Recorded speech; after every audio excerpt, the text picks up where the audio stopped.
명사가 아니고 그 하나의 진행이죠. 동작을 나타내는. 이 보면 조직의 목표를 달성하기 위해서 자 우리가 모든 그 관리의 과정과 기능은 여기 다 들어간다 했죠. 조직의 목표 달성. 이게 핵심입니다. 조직이 그러니까 우리가 좀 경영을 공부할 때 하나의 그 조직 내에서 이루어지는 행위로 대표적인 게 기업이다 그랬죠. 그래서 그 안에서 이루어지는 거기 때문에 항상 그 조직의 목표가 있다. 그걸 달성하기 위해서 하는 거다. 그래서 이거를 달성하기 위해서 언제 어디서 어떤 일을 할 것인가를 결정하는 거다. 그래서 실질적으로 그 이 안에서 구성원들이나 이 조직 자체가 어떤 방향으로 어떻게 가고 누가 무엇을 하고 어떤 일을 하고 이런 것들을 쭉 결정하는 과정을 우리가 계획 수립이라 한다. 플래닝.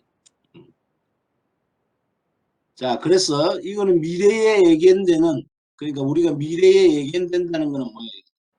환경의 분석을 통해서 할 수 있는 거죠. 미래의 환경에 대해서. 그래서 거기에서 우리가 다양한 기회, 물론 이제 기회뿐만이 아니고 위협도 우리가 분석하고 평가를 해야 되겠죠. 그래서 그걸 해서 선택하는 거죠. 그래서 기업 입장에서는 좋은 기회를 잡는 게 중요하기 때문에 다양한 기회를 분석하고 평가해서 선택하는 과정을 우리는 계획 수립이라 한다. 그래서 조직의 목표를 달성할 수 있는 행동 계획들을 체계적으로 개발하는 것이다. 우리가 이제 이 계획이라는 걸 보면은 실질적으로 뭐 조직뿐만 아니고 여러분들 개인의 행동에 있어서도 마찬가지들이죠. 우리가 하루의 생활도 마찬가지고 어떤 또 뭐 중요한 업무나 행사 이런 데 있어서도 다 계획 수립을 하죠. 그래서 우리가 물론 이제 이게 성문화된 좀 하나의 글로서 구체화된 이런 계획도 있을 수 있지만 또 어떤 개인의 업무에서는 글로 된 것보다는 본인의 어떤 생각이나 사고를 통해서도 이런 계획을 우리가 하는 거예요. 그러면 뭐 몇 시에서 몇 시까지 어떻게 뭘 하고 또 뭐 어디로 움직일 때는 뭘 타고 가고 뭐 이런 것들이죠. 이런 걸 해서 내가 궁극적으로 어떤 목적으로 누구를 만난다. 이게 뭐 목표면 가기 위해서 어떤 수단, 언제 출발, 그다음에 이 만나서 뭘 할 건데 어떤 걸 챙겨가고 뭐 이런 것들이 다 우리가 그 하기 전에 미리 다 수립이 되는 거예요. 그리고 물론 이걸 이제 우리가 조직에서는 하나의 계획을 하나의 우리가 문서나 성문화를 해서 이렇게 쭉 내리주고 해야만이 모든 구성원들이 많은 사람들이 있기 때문에 보고 일관된 방향으로 갈 수 있는 그런 지침이 될 수가 있죠. 근데 개인은 뭐 굳이 그리 안 해도 본인들이 스스로 이제 생각 속에서도 계획을 세울 수가 있고 그렇게 해서 가면 돼요. 그래서 우리가 모든 일이 일어나는 데는 실질적으로 이런 계획들이 있을 수가 있는 거죠. 그죠? 그게 왜 이런 계획을 세우느냐 하는 건 이제 뒤에도 나오겠지만 우리 스스로 이런 걸 미리 생각하고 준비함으로 해서 여기서 오는 실수를 줄일 수 있는 거죠. 줄일 수 있는 그런 목적이 있다. 그래서 조직 차원에서 보면은 조직의 그렇게 현재와 우리가 미래를 예측해서 어떻게 갈 것인가 그 목표는 미래에 대한 거잖아요. 요 사이에 어떤 연결을 해주는 게 바로 계획이다. 그래서 지난 시간에 제가 할 때 그 현재 상황을 우리가 그 의사결정의 갭을 찾아낼 때 현재 상황을 as is라 그랬죠. 그다음 미래의 도달 목표를 to be를 했어요. 미래에 가야 돼. 요 사이를 연결해 주는 게 계획이다. 그래서 현재 상황에서 어떻게 미래 도달 목표로 갈 것인가를 가는데 우리가 어떻게 행동하고 무엇을 하고 어디에서 무엇을 해야 되는가 이런 것들을 쭉 결정해 주는 게 바로 계획이라는 거죠. 계획 수립이라는 거죠. 그 행위를 하는 게. 그럼 계획은 뭐냐면 바로 계획 수립의 결과물인 거죠. 우리가 이제 계획이라는 거는 바로 계획을 수립해서 나온 그 결과물을 우리는 계획이라 그런다. 플랜이라 그런다. 명사죠.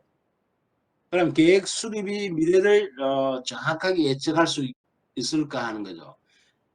가장 정확하게 미래를 예측할 수 있으면 가장 훌륭한 계획이 될 수가 있겠죠. 그럼 우리가 여기서는 실수나 이 리스크를 줄일 수가 있는 겁니다.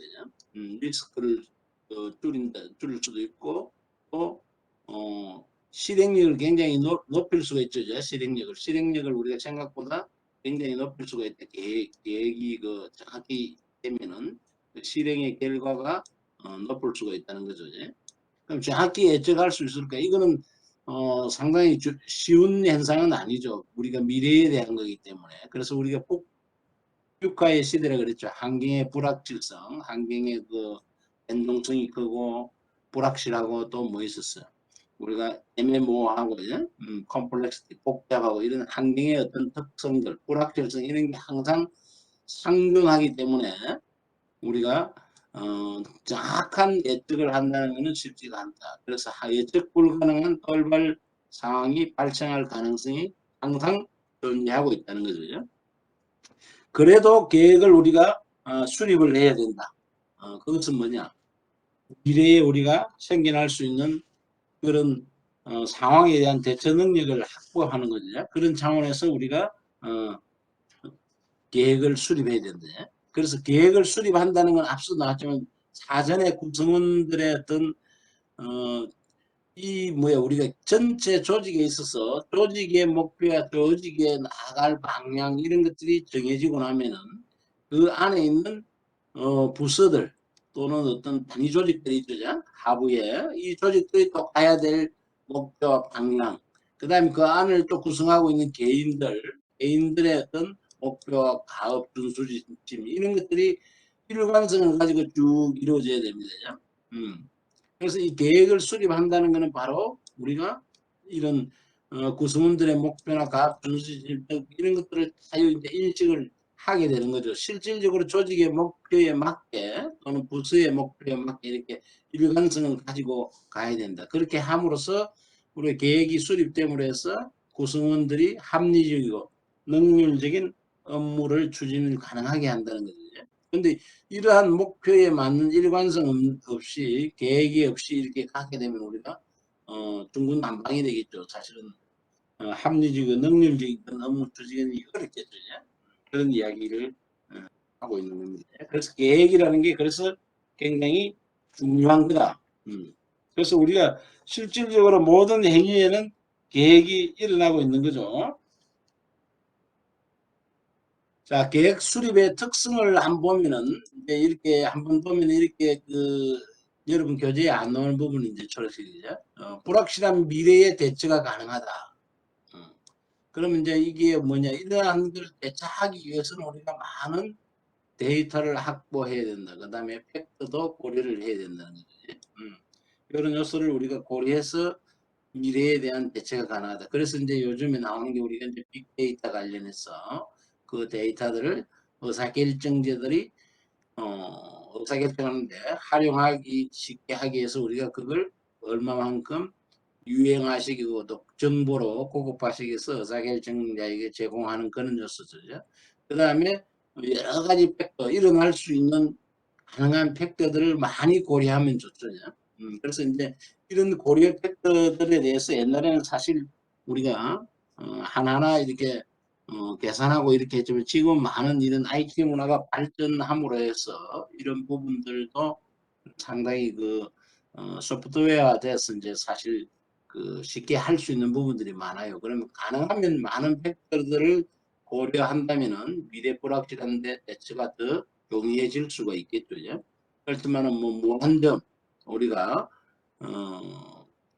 정말 뭐 모든 데이터 모든 팩트를 고려할 수 있는 환경은 어려울 거예요. 그러면 그 중에서 이제 어떤 중요성이나 또는 코스트 부분, 비용의 부분 이런 것들을 고려해서 가능하면 많은 데이터와 팩트를 고려해서 계획을 수립한다면 미래 대처가 가능하다. 자, 기업 전체적인 조화와 균형을 유지한다는 건 앞서 제가 이제 그 이야기했듯이 전체 어떤 목표 계획에 따른 부서별 기능 부서별도 나오고 그 다음에 개인의 이제 이런 게 쭉 나오잖아요. 이런 게 이제 어떤 전체의 목표에 맞게 전체 계획에 맞게 일관성을 이루고 가야 된다. 그러니까 이는 부문 하나의 개인 또는 부문 부서의 부문의 효율 에피션시를 넘어서 전체의 이펙티브너스 조직 전체의 목표 달성을 위해서 우리가 균형 있게 가야 된다는 거죠. 조화와 균형을 잘 유지해야 된다. 계획이. 그래서 계획의 어떤 이 계획을 수립하는 특성은 그러한 목적을 가지고 있다. 그 다음에 경영 원칙 우리가 전에 공부했듯이 생산성과 경제성과 수익성의 실행 가능성이 있어야 되겠죠. 그런 기업 같은 경우는 특히 이제 우리가 기업 조직을 대표로 한다으니까 이익을 가져오는 거고, 거기서는 어떤 생산성이나 경제성이나 수익성이 실현되지 않는다면 의미가 없겠죠. 그 다음에 계획 수립은 뭐요? 이 계획을 수립한다는 것은 우리가 통제 평가의 기준이 된다. 통제와 평가라는 것은 어떤 그 비교할 우리가 판단, 그러니까 판단해야 될, 평가해야 하기 위한 그 판단의 기준이죠. 또 통계하기 위한 기준이 있어야 되는데 그 기준은 언제 세운다? 계획을 수립할 때 세워야 되죠. 우리가 그걸 표준이라 그래요. 스탠다드. 스탠다드가 표준이라 그러는데 이 표준을 우리가 실질적으로 이 계획 수립할 때 세워줘야 됩니다. 그래 그 표준을 가지고 우리가 이 통제와 평가할 때 우리가 계획을 수립할 때 어떤 표준 어떤 기준을 가지고 했는데 거기에 대해서 그게 만족되는지 안 되는지 이러한 것을 평가하는 거죠. 그래서 이게 계획 수립이라는 게 하나의 통제평가의 기준이죠. 그 다음에 우리가 실행하는 행동의 지침이자 결과를 판정할 수 있는 기준이 되는 거죠. 그때 계획 수립 때 이러한 기준이 정확하게 돼야만이 나중에 통제평가할 때 그 평가 통제의 신뢰성을 높여줄 수가 있는 거죠. 근데 너무 우리 조직에서 이룰 수 없는 그런 기준이나 이런 표준을 잡아주면은 나중에 가서 통제평가 자체의 의미가 굉장히 떨어지죠. 신뢰를 못하게 되는 거죠. 그래서 그러한 것도 정확하게 수립을 해야 된다는 겁니다. 자, 우리 이제 후속 활동, 관리 활동에서 봤죠. 계획 수립, 이제 아까 원으로 된 거. 계획 수립이 이루어지고 나면은 여기에 맞는 이제 오거나이징이죠. 조직화가 이루어진다. 그래서 이제 계획 수립에는 우리가 전략적 계획 수립. 전략적이라는 건 좀 장기적 계획을 말합니다. 좀 거시적이고 장기적 계획. 그러한 계획이 이제 여기서 다 이루어지고 나면 조직화가 되면서 우리가 조직의 하나의 프레임워크, 틀을 짜는 거죠. 조직의 구조적인 거, 이런 것들을. 그러면 어떤 부서를 두고 어떻게 하고 이런 것들이 있죠.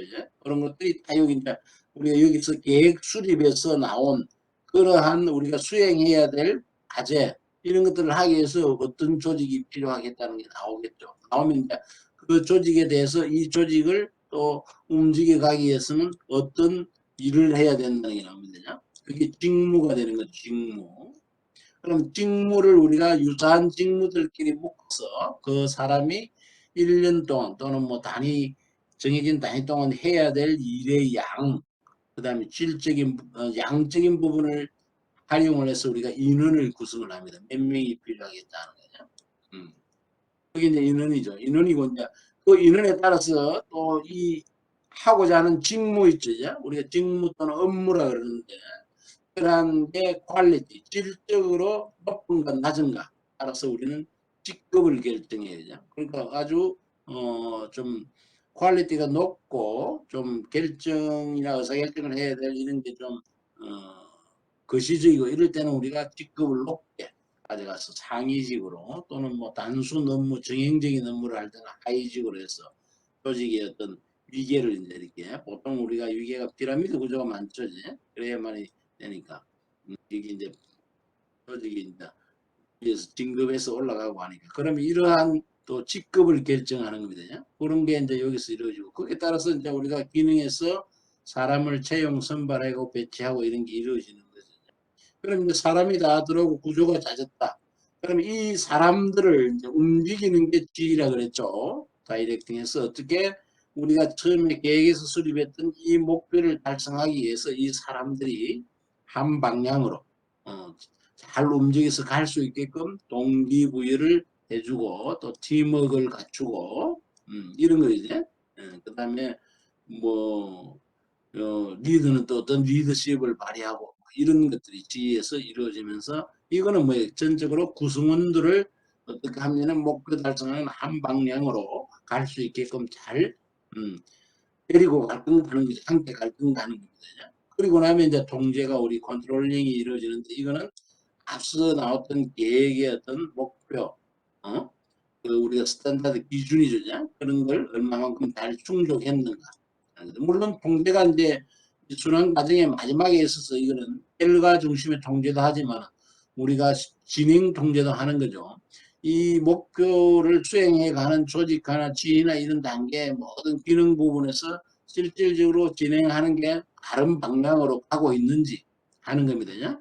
그 다음에 또 1년에 우리가 계획을 잡아두면 분기, 월 또는 이런 계획들이 정상적으로 가고 있는가는 진행 통제를 할 수도 있는 거죠.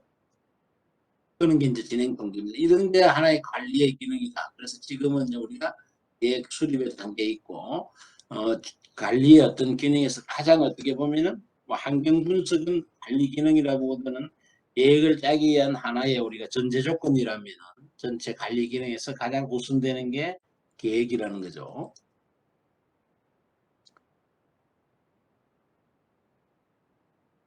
자, 앞서 이제 설명했지만 플래닝이 뭐냐?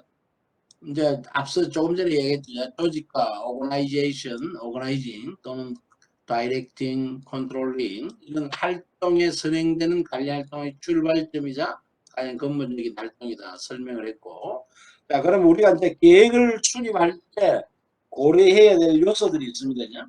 고려해야 될 많은 요소들을 고려해야 되겠지만 가장 거시적으로 좀 봐서 전제로 우리가 해야 될 거는 이제 사실은 뭘 해야 되는가 하는 게 왜 계획이 이제 사실 이러한 요소들이 중요하냐 하면은 계획 자체는 우리가 앞서도 얘기했지만 조직 전체적인 목표가 나오고 부서들의 또 어떤 움직여가는 행동 양식이나 목표 이런 게 나오죠. 목표 달성을 위한 그런 어떤 행동 활동이죠. 그다음 개인들 이렇게 제가 나온다고 설명을 했잖아요. 이러한 요소들이 다 일관성을 가지고 한 방향으로 가야 된다. 그러면 어떻게 보면 이 계획 자체가 우리가 어떻게 행동하고 움직여 가야 될 건가 조직 차원, 부서 차원 또는 개인 차원에서 하나의 가이드라인이 되는 거죠. 가이드라인. 그러한 기준이 되는 겁니다. 움직여 갈 수 있는 그런 거 되는 거다. 그래서 이런 것들이 우리가 이 계획 수립 시 조건으로서 어떤 걸 고려를 해야 되는가 하는 겁니다. 가이드라인을 주기 위해서는 구체적이어야 된다는 거죠. 그래서 너무 이제 이게 우리가 뭐 추상적인 게 될수록 우리가 행동을 하는 데 있어서는 정확성을 기할 수가 없는 거죠. 여러분들도 이제 그런 걸 보잖아. 우리가 좀 추상적 이런 지침을 보면 야 이걸 어떻게 행동해야 될지 모르는 경우가 많아요. 그런 것들을 막기 위해서는 구체적이어야 된다. 물론 계획 자체가 우리가 위계상 조직의 위계상 상위로 갈수록 계획 자체가 우리가 좀 거시적이고 방향 중심 전략적 계획이 저절이다. 그런 쪽이 되다 보니까 이쪽에는 구체성을 띈다는 게 상당히 좀 애매할 수가 있어요. 그렇지만 하위로 갈수록 굉장히 구체성을 띱니다. 그래서 여기에서는 우리가 뭐 일 생산량의 어떤 작업의 방식 뭐 이런 것들이 다 들어가는 거죠. 광고의 방법 이런 것들이 어떻게 할 건가는 구체적으로 들어가는 겁니다. 물론 이제 상위 의사결정자들도 이런 계획을 수립할 때 구체성을 띄면 더 좋겠죠. 좋고 가능하면 구체적으로 수립을 해줘야 된다. 그냥 그러니까 우리가 매출액 증가 이렇게 하는 것보다 매출액 뭐 전년 대비 몇 퍼센트, 10% 증가 뭐 이런 식으로 명확한 이런 식으로 설정을 해줘야 된다는 거죠. 구체적으로. 그 다음에 측정 가능해야 된다. 측정이 안 되면 어떻게 되겠어요? 나중에 이 통계 활동을 할 때나 우리가 평가할 때 측정이 안 되는 평가에 굉장히 곤란함을 우리가 가져올 수 있겠죠. 가능하면은 측정 가능. 앞처럼 매출액 전년 대비 10% 이렇게 상승하면은 이 10%가 전년에 뭐 얼마의 매출액 10% 목표가 정확히 나오는 거죠. 그럼 측정이 되는 거죠. 이런 게. 그런 요소들로 설정이 돼야 된다는 겁니다. 목표가. 그래서 이러한 걸 우리가 특정 가능하지 않다면 나중에 가서 이런 이제 통제 평가 부분에서 굉장히 어려움을 겪을 수가 있습니다. 그래서 이거는 가능하면은 특정 가능하게 설정이 돼야 된다. 그다음에 기간이 명시돼야 되겠죠. 그래서 뭐 예를 들면 이제 이 측정에서도 우리가 뭐 자동차 그 여러분 교재에 나왔죠. 영업을 하는데 뭐 기업 조직 차원에서는 10% 매출액의 달성이라 그러면 뭐 우리가 판매 상황의 김대리 차원에서는 그럼 이 10%를 달성하기 위해 자기의 부수의 목표가 있을 거고, 본인은 그러면 뭐 1년에 뭐 예를 들면 차량 20대 판매 뭐 이렇게 이제 정확히 자기 목표가 나올 수가 있는 거죠. 그럼 이제 기간도 명시되겠죠. 이게 이제 20대 판매하는데 1년간인지 한 달간인지 분기인지 이런 것들이 정확히 표시가 안 되면은 우리가 정확한 계획을 수립했다고 볼 수가 없겠죠. 그러면 어떻게 내가 언제 이만큼 해야 되는지 하는 걸 모른다는 거죠. 그 다음에 달성 가능성이 고려돼야 돼. 이것은 뭐냐면은 너무 계획을 위한 계획. 그러니까 조직 차원에서만 생각하면 안 되고 우리가 구성원들의 역량과 그 다음에 조직의 자원 그런 것들을 다 고려해야 된다는 거죠. 예를 들면 김대리가 1년에 기존에 한 15대 팔다가 오늘은 좀 이제 목표를 좀 높게 잡았어. 매출액을 높이기 위해서 예를 드는 건데 20대로 이렇게 올렸다 5대를 더 플러스 했어요. 그런데 이 정도는 우리가 보는 게 김대리가 할 수 있는 좀 도전적인 그런 목표가 돼서 달성이 가능한다. 근데 갑자기 15대 파는 사람에게 30대 이렇게 팔아라 이렇게 목표를 정하면 경영상 어렵죠. 사실 뭐 가능할 수도 있겠지만 우리가 일반적으로 봤을 때 배로 이렇게 한다는 건 쉽지가 않잖아요. 그런 변화를 그런 게 우리가 달성 가능성이 고려되지 않는 겁니다. 그래서 이런 것들은 우리가 계획을 수립하는 작성자 입장보다는 이런 것들을 수행하는 사람 입장에서 그 다음에 수행하는 사람의 역량 그 다음에 우리 조직 자원 이런 요소들을 잘 고려해서 하고 또 기간 이런 것들도 잘 고려를 해야 되겠죠. 그렇게 해서 계획을 수립해야만이 된다는 겁니다.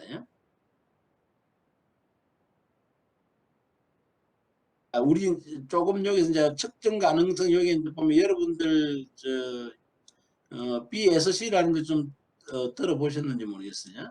BSC 많이 나오잖아요. 여기 한 번씩. BSC가 이제 공공기관들도 많이 나오고 밸런스 스코어 카드죠. 여기에 이제 우리가 여기 대표적인 게 성과 측정하는 그런 하나의 방법입니다. 성과 측정. 밸런스 스코어 카드라고 했어요. 특히 요즘 이제 한 요소가 이제 많은 안에 많은 요소는 뭐 어떤 요소 있냐면 좀 질적인 방법 우리가 무형이죠.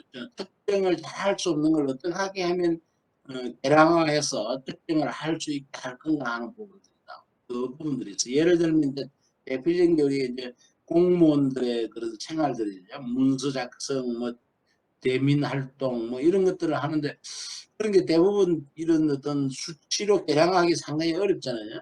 물론 이제 그걸 이제 해수 또 안에 들어가면 대면 활동을 해도 첫 번째, 두 번째 행 내용들이 또 컨텐츠가 다를 수가 있어요. 그럼 이건 횟수로서 과연 이 대면 활동에 대한 걸 성과를 측정을 해야 되는가 하는 것도 또 문제가 생길 수 있겠죠. 그럼 이 안에 콘텐츠를 어떻게 또 잘 나누어 가지고 이걸 개량화를 할 건가 하는 그런 게 이제 밸런스 스코어 카드의 하나의 중요한 핵심 요소 중에 하나입니다. 그런 것도 왜 그런 게 나오냐면 성과 측정을 잘한다. 이거는 뭐냐면 우리가 마찬가지죠. 계획 수립 때 어떻게 하면 이러한 나중에 성과 측정 평가하고 그는 통계를 할 때 용이하게 하기 위해서 그러한 것들을 하는 거죠. 그래서 우리가 그런 특정 가능하게 잘 설정이 되면은 훨씬 더 나중에 성과 측정이 쉬워지겠죠.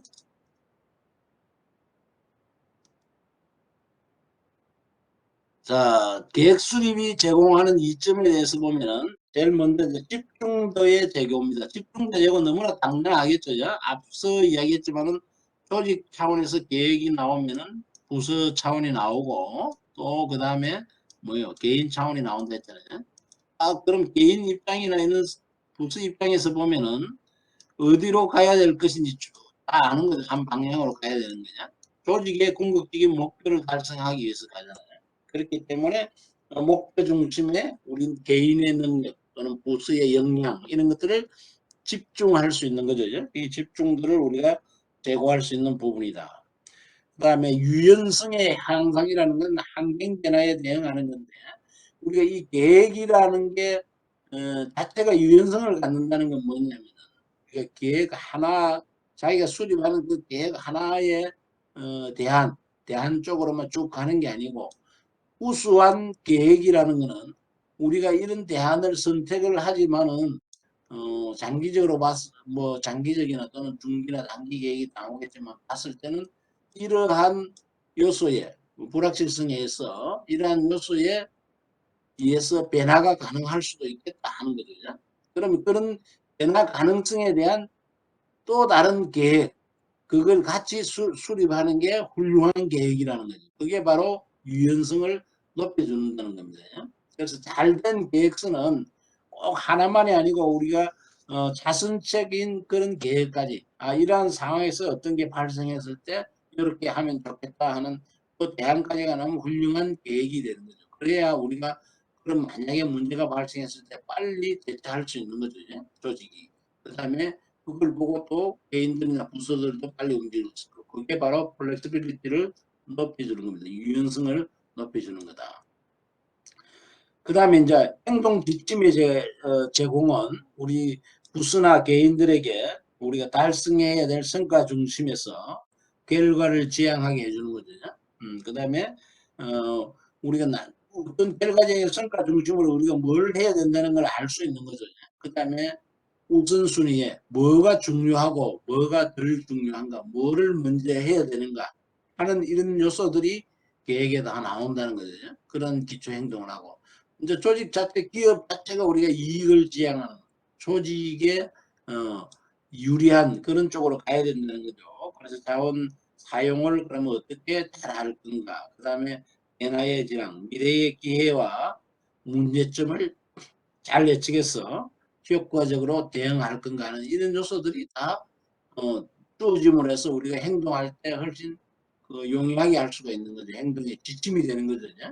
그래서 그러한 요소를 제공하는 게 계획이 주는 이점이다. 조정의 지원은 뭐예요? 우리가 이제 각 부서들 간 또는 개인들 간 갈등, 부서 간의 갈등 이런 것들이 많이 일어날 수가 있죠. 요거는 뭐냐면 업무량에 따른 갈등도 있을 수가 있고 또 우리가 자원의 문제, 그러니까 뭐 예를 들면 뭐 대표적 자원은 예산, 돈이죠. 돈의 문제를 뭐 또 많이 가지려고 하는 것. 왜 자원이나 이런 걸 우리가 많이 가지면은 여유가 있는 거죠, 사실은. 그렇지만 이제 우리가 조직에 주어지는 자원이나 이런 건 다 정해져 있는 거고, 그러한 뭐 공공기관들도 그러한 예산이 편성되는 건 사업에 맞게 미리 이렇게 이제 우리가 예산 요구를 해서 그걸 이제 검증을 받아서 배정이 되는 거잖아요. 음. 그러한 요소들 속에서 우리가 이제 일어날 수 있는 요소들이 갈등이에요, 갈등. 조직, 부서 이런데. 그러면 이러한 부서 간 또는 개인 간에 이런 게 일어난다는 건 뭐예요? 그러면 그러한 갈등을 해소시켜주기 위해서는 우리가 뭐 더 큰 목표, 조직의 목표가 주어지고 우리가 왜 여기 존재하고 우리가 어떤 행위들을 왜 해야 되는가 하는 것은 바로 조직 목표를 달성하기 위해서죠. 그럼 이러한 부서들 간의 그러한 갈등이나 문제들을 스스로 조정해주는 역할을 한다는 거죠. 계획이 통해서. 뭐 이런 갈등 관리에는 우리가 뭐 자원의 문제 여러 가지가 있을 수 있어요. 자원의 문제는 뭐예요?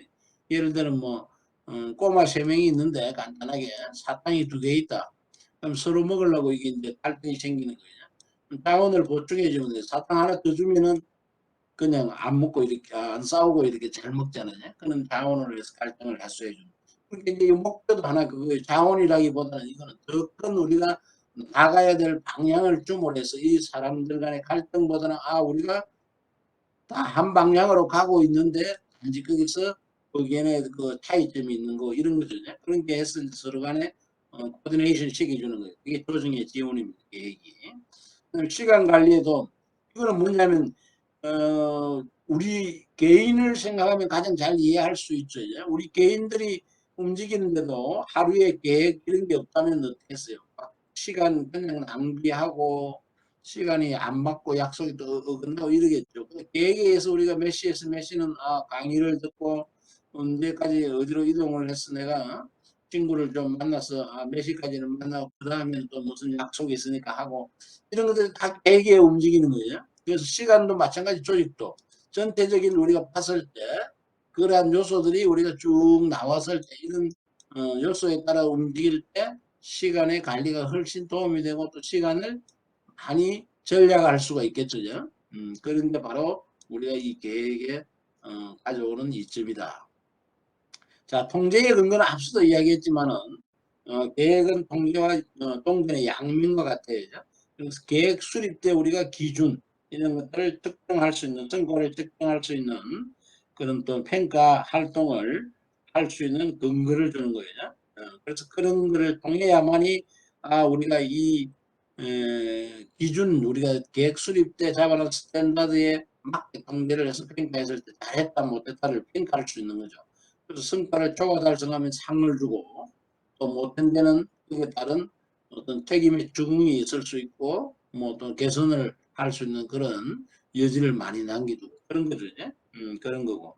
그래서 우리가 이런 통제와 계획의 부분이 맞지 않다면 어떻게 해야 돼요? 나중에 그러니까 통제하고 계획 수립할 때 기준을 했을 때 우리가 통제했을 때 결과가 나왔을 때이 계획에 잡은 스탠다드에 미달했다. 그럴 때는 우리가 뭐예요? 우리가 이 계획에서 계획 자체가 우리가 목표가 잘못 수립될 수가 있는 거죠. 너무 높게 잡았다. 이래서 달성이 안 될 수가 있는 거. 그 다음에 또 뭐예요? 하나의 행동을 하는, 우리가 실행하는 사람들의 어떤 문제가 있을 수도 있겠죠. 실행하는 그 부서나. 그럴 때 그러면 그런 문제점을 찾아낸다면 행동의 수정을 가져올 수 있습니다. 그렇게 통해서 우리가 개선을 할 수가 있는 거예요. 그래서 이런 통계가 반드시 필요한 부분이 되는 거죠. 자, 계획 수립, 이것도 여러분 교재에는 나오지 않는 내용입니다. 한목적성의 원칙. 물론 이제 앞서 여러분들한테 설명했던 내용들과 많은 일치를 하고 있어요. 근데 확실한 목표 설정과 합리성을 가져야 된다는 거죠. 그래서 우리가 목적에 맞아야 된다는 거예요. 목적, 계획이라는 건. 그 계획을 수립하는 건 조직의 목표 달성을 위해서 가잖아요. 그래서 이 계획이라는 게 이 목적에 맞게 돼야 되는데 그렇지 않으면은 의미가 없는 거죠. 그 계획이. 그 다음에는 합리성이라는 건 뭐예요? 우리가 많은 사람들이 이성적으로 생각했을 때, 맞다 하고 인식할 수 있는 거죠. 합리성. 그러면 그러한 합리성을 갖기 위해서는 계획 자체를 수립하는데 뭐 신뢰성이나 우리가 말하는 이런 신뢰성이나 과학성을 가져야 되겠죠. 이 계획을 할 때 우리가 이러한 자료를 활용해서 어떤 명확한 근거에 의해서 가져온 거다. 이러한 요소들이 그러니까 이제 우리가 이런 신뢰성이나 과학성이 들어감으로 해가지고 실질적으로 훨씬 더 이 계획에 대해서 우리가 더 높게 신뢰를 하면서 합리적이다, 합리적으로 설정이 됐구나 하는 걸 느끼는 거거든요. 그런 걸 가져야 된다. 계획 우선의 원칙은 앞서 이야기했듯이 다른 관리의 모든 활동보다 계획이 가장 먼저 이루어지는 활동이라는 거고 일반성은 뭐냐? 우리가 계획이라는 건 특정한 사람들만이 향유하기 위한 게 아니고 조직의 모든 구성원들이 분야별 계층별로 이 계획 수립을 알아야 된다는 거죠. 알아야만이 어떻게 내가 움직이고 행동하고 어디로 가야 될지를 아는 거죠. 그게 바로 일반성의 원칙입니다. 유효성의 원칙은 뭐야? 우리가 계획에 주어진 비용보다는 최대의 성과 유효성을 발휘할 수 있도록 설계되었다. 너무도 당연하겠죠. 계획에서 우리가 그럼 뭐요? 이런 코스트 부분과 그러니까 이제 베네핏이죠. 이익의 부분, 그 부분들을 잘 고려해서 이게 코스트는 낮추고 이 효과 부분은 높일 수 있는 쪽으로 계획이 수립되지. 그렇지 않다면 우리가 계획 수립은 뭐 쉽게 할 수 있겠지만 비용은 엄청 들고 효과는 없는 계획을 세운다. 그러면 그 계획은 의미가 없겠죠. 우리가 여기 합리성도 없어지는 거고. 그래서 유효성의 원칙을 가져야 된다는 겁니다. 자, 계획 수립의 단계. 여러분들 새로운 교재에 보면 이제 파생 계획의 수립이라는 거 빠져가 있는데, 이제 해도 되고 여러분들이 또 이제 좀 들어도 관계없는 부분입니다. 자, 계획 수립의 단계는 우리가 환경 분석과 자원의 평가, 그러니까 자기의 역량의 평가, 가진 자본, 인력, 인적 그 인프라 뭐 여러 가지겠죠. 조직의 어떤 역량, 뭐 이런 요소들을 다 같이 우리가 고려를 해야 된다. 그래서 조직의 목표를 먼저 기술을 한다 계획에서는요. 어디로 가야 될 건가, 우리가 뭘 하기 위해서 이 계획을 수립하는가 하는 거죠. 방향을 주는 거죠, 정확한. 그다음에 여기 이제 목표를 달성할 수 있는 여러 대안들이 나올 수 있겠죠. 대안들. 이게 바로 이제 우리가 앞서 배웠던 문제 해결, 의사결정 기법이 나오는 거랑 같다는 걸 여러분들이 알 수 있을 거예요. 그래서 많은 부분들이 의사결정과 상통하고 있다는 거예요. 대안들을 하고, 그다음에 대안들의 전제조건 뭐 제약 조건 이런 거죠. 우리가 이런 걸 하기 위해서 실질적으로 이런 대안을 실행하기 위해서는 무엇을 선제적으로 해야 된다 하는 조건을 보는 거예요. 예를 들면은 기업 조직의 목표가 이윤의 정대다 이렇게 딱 나오면은 우리가 이윤을 높이기 위해서는 판매하는 매출액을 높이는 방법이 하나 있을 거고요. 매출액을 증대하는 방법이 있고, 아니면은 새로운 신제품을 개발해 가지고 생산하는 판매하는 방법이 있어요. 이거는 매출액은 기존 제품을 가지고 하는 거고, 이거는 신제품을 가지고 하는 거예요. 그러면 이거는 뭐예요? 기존 제품에 대한 매출액을 높이기 위해서는 우리는 기존 시장의 MS를 높여야 되겠죠. 마켓시어, 시장 점유율을 높여야 됩니다. 기존에 있는 시장에서 우리가 어떻게 하면 더 많은 우리가 파이를 차지할 건가, 우리 땅을 차지할 건가죠. 그걸 그게 따른 이제 우리가 그 대안이 되는 거죠. 그럼 그게 따른 전제 조건을 우리가 파악을 해야 되는 거죠. 그다음에 시장을 높이든 캐시를 높이기 위한 그런 걸 중점으로 해야 된다. 그다음에 신제품을 가지고 간다는 이런 대안이 나온다면 우리가 매출액을 높이기 위해서 뭘 해야 되냐. 그러면 신시장을 우리가 획득하는 거죠. 신시장이 어떻게 하면 우리 브랜드를 가지고 들어가서知名도를 높일 건가 하는 이런 쪽으로 이제 우리가 계획이 가야 되겠죠. 그래서 그러한 전제 조건이 달라진다는 겁니다. 그러한 것들을 분석을 하고, 그래서 그런 걸 다 분석한 후에 우리가 봤을 때 가장 우리 코스트 대 비용, 그다음에 장기적 전망, 뭐 여러 가지 그 팩트가 있겠죠. 예를 들면 이제 그런 이런 체육 제안을 선택하는 평가로 해서 우리가 뭐 예를 들면 효율성 이런 것도 들어갈 수 있겠죠. 비용 대성과, 그다음에 뭐 미래 지향성, 뭐 미래에 우리가 얼마나 이게 장기적으로 뭐 이런 A에 대한 보니까 막 이렇게 한 5년 정도 하면 끝나느더라 이렇게. 그런데 B 대안 같은 경우는 우리가 보니까 한 단기적으로 한 뭐 20년 가더라 이런 그런 어떤 장기성은 어떤가 뭐 이런 거예요. 효율성, 장기성, 그다음에 실행 가능성, 뭐 이거는 제가 지금 말씀드리는 건 하나 예를 드리는 거예요. 실행하는데 어느 게 더 훨씬 용이하게 할 수 있더라 우리 역량을 봤을 때 이런 요소들을 쭉 평가 요소를 주는 거예요. 주고 이 평가 요소별도 중요한 가중치 이런 건 이제 방법이 있어요. 상대 비교나 이런 방법을 해서 가중치를 주는 거예요. 전문가들을 통해서 조철해서. 그러면 그러한 요소들 두고 이제 평가하는 거예요. 이걸 대안을 A 대안, B 대안 놓고 이런 요소를 이렇게 되는 거죠. A 뭐 B 이렇게 C 이렇게 되면 여기 따라서 우리가 아이고 어렵네. 그래서 여기 보면 이렇게 쭉 해서 이렇게 이제 쭉 나오겠죠. 대안에 대해서 이렇게 대안이 쭉 나온다면은 여기 따라서 뭐 내용 앞서 평가 요소들 이런 요소들이 나오면 A에 대한 이게 어디에 해당된다 뭐 리커트로 하든지 몇 점을 하든지 점수를 여기 이렇게 쭉 나오는 거예요. 그럼 이 총계를 내서 곱하기 가중치 A 이 평가 요소가 가진 가중치 고유값이 있어요. 그걸 곱해주고 이 가중치는 뭐 다 더하면 1이 되겠죠.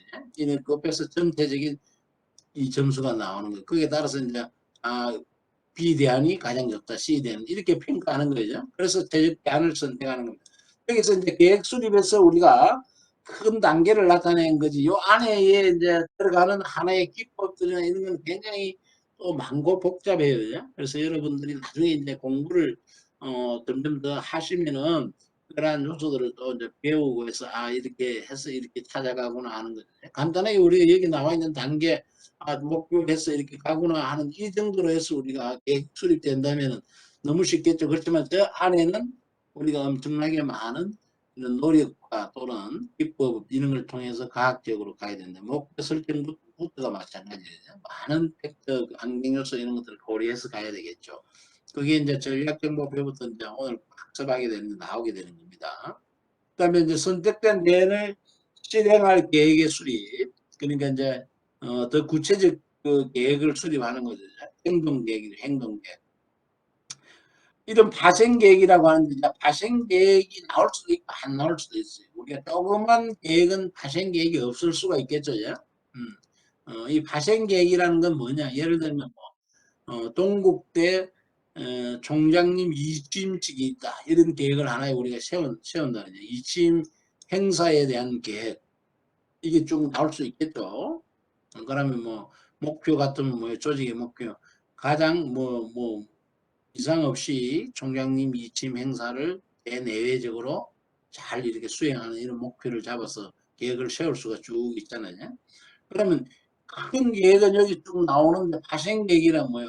이제 그 안에서 외부의 사람들이 왔을 때 우리가 VIP들을 그러면 어떻게 이렇게 모시고 또는 행사 전에 어떤 방에 가서 티타임을 갖고 이렇게 할 건가 하는 이런 계획들 세부적인 그게 이제 파생 계획이죠. 또는 뭐 이런 행사에 참석하는 사람들이 타고 온 차량을 우리는 주차 계획을 어떻게 할 건가. 그다음에 뭐 어떤 운동장을 활용해서 어떻게 섹터를 나눠서 어떻게 구분하고 우리가 안내하는 사람은 어디에 위치하고 이런 것들이 세부적인 나중에 파생 계획입니다. 물론 본 계획에 모든 걸 다 넣으면 좋겠지만은 그러면 계획의 양이 너무 방대해지잖아요.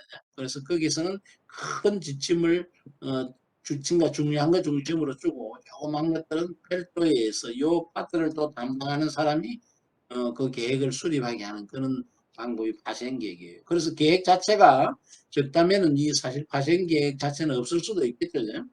그래서 그런 겁니다. 더 행동을 구체화시키는 계획을 세운다는 그런 뜻이죠. 자, 계층 구조에 따른 계획의 유행을 한번 보면은 계층에 따라서 우리가 어떻게 나눠지는가 하는 겁니다. 자, 조직의 목표가 먼저 있으면은 조직의 목표에 따라서 우리가 크게 기간을 가지고 주는 게 우리가 여기 나오는 장기, 중기, 단기입니다. 자, 단기 계획은 보통 1년 미만입니다. 1년 미만의 계획. 우리가 늘 매년 세우는 그런 계획들은 다 장기 계획이더라고요. 자, 중기 계획은 보통 1년에서 여러분 교재에는 3년 했는데 이거는 우리가 사업 성격이나 조직에 따라서 다를 수가 있어요. 1에서 한 5년. 그러니까 이제 1에서 5년이 아니고 그러니까 2에서 5년이죠. 2년부터죠. 1년 이하는 여기 들어가고 2에서 한 3년, 2에서 5년은 중기 계획이 들어간다. 그 다음에 6년, 5년 이상이죠. 5년 이상. 5년까지 5년 이상은 장기 계획에 들어가는 거죠.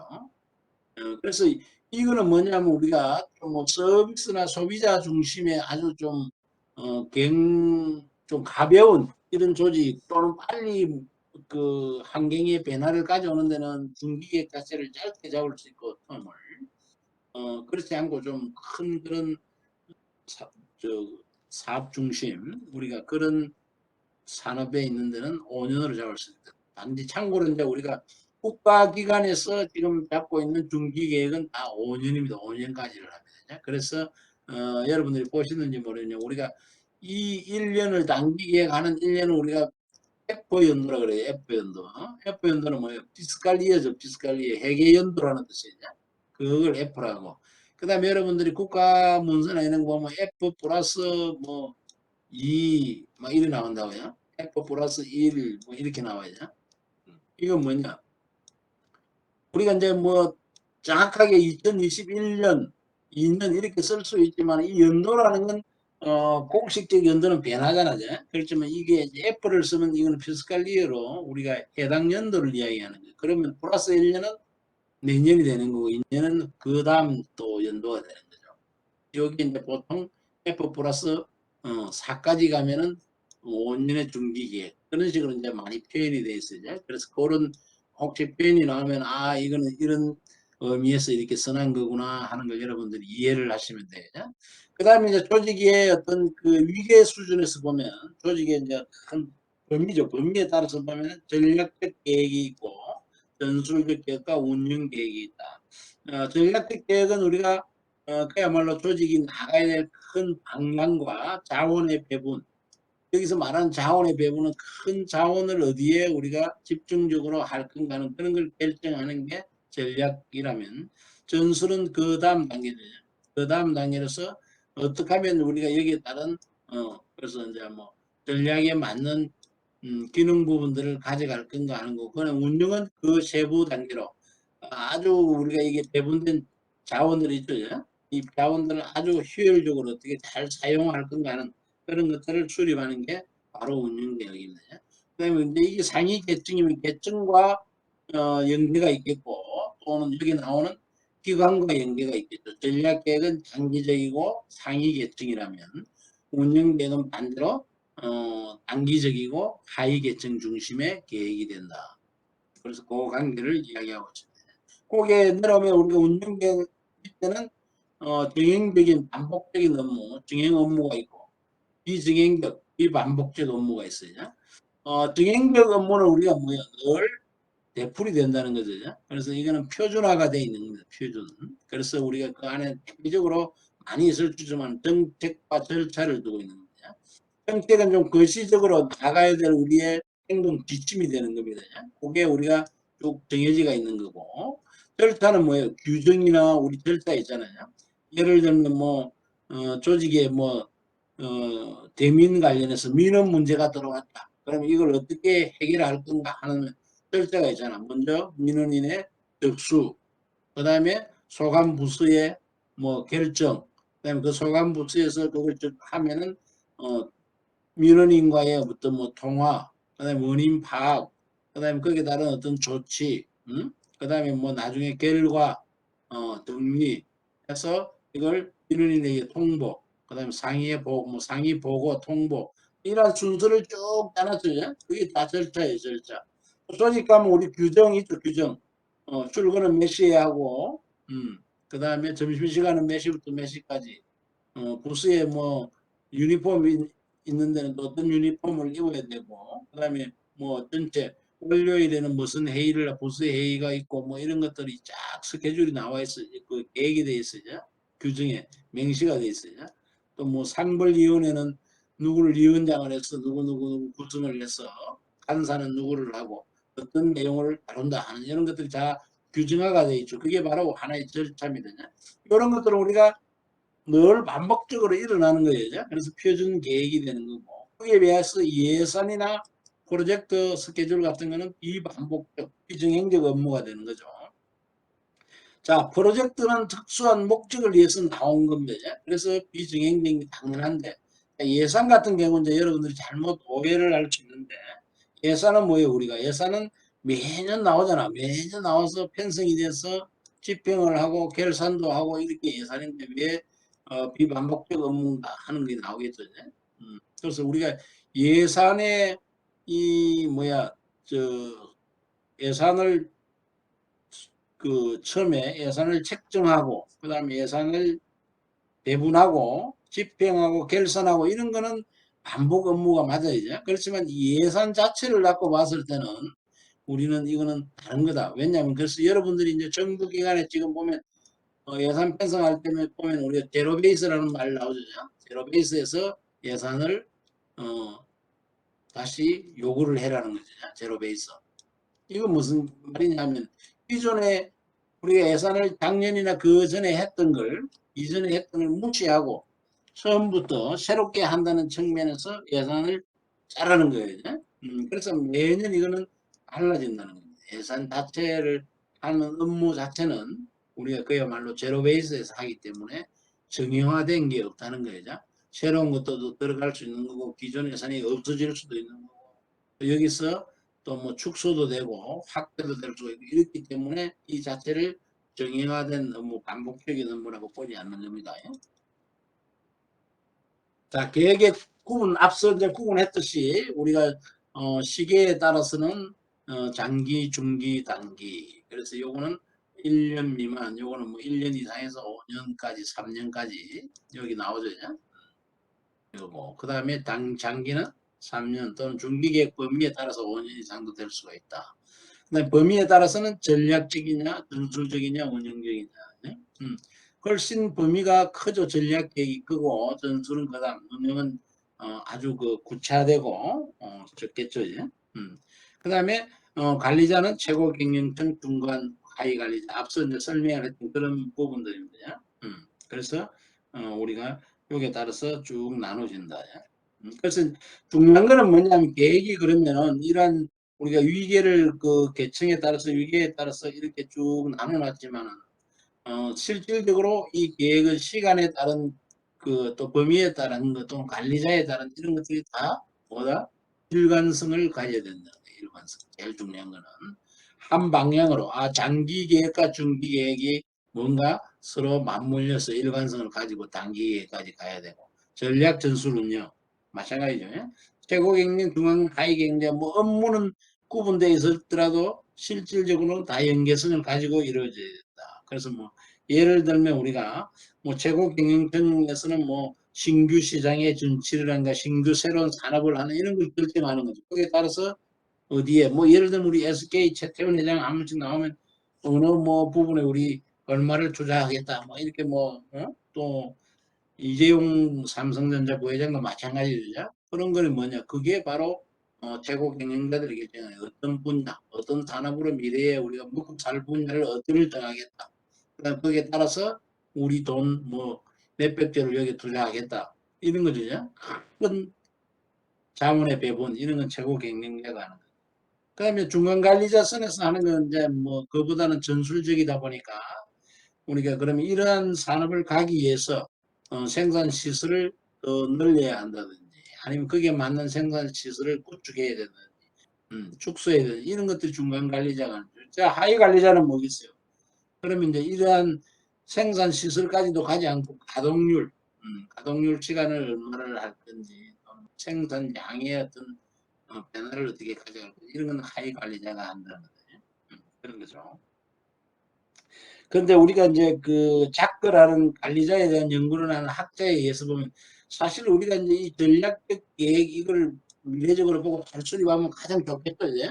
그래서 작거라는 학자에 의하면은 대부분의 사람들이 그 볼 수 있는 게 우리가 3개월이랍니다. 3개월 정도를 예측해서 정확히 볼 수 있는 역량을 가진대요.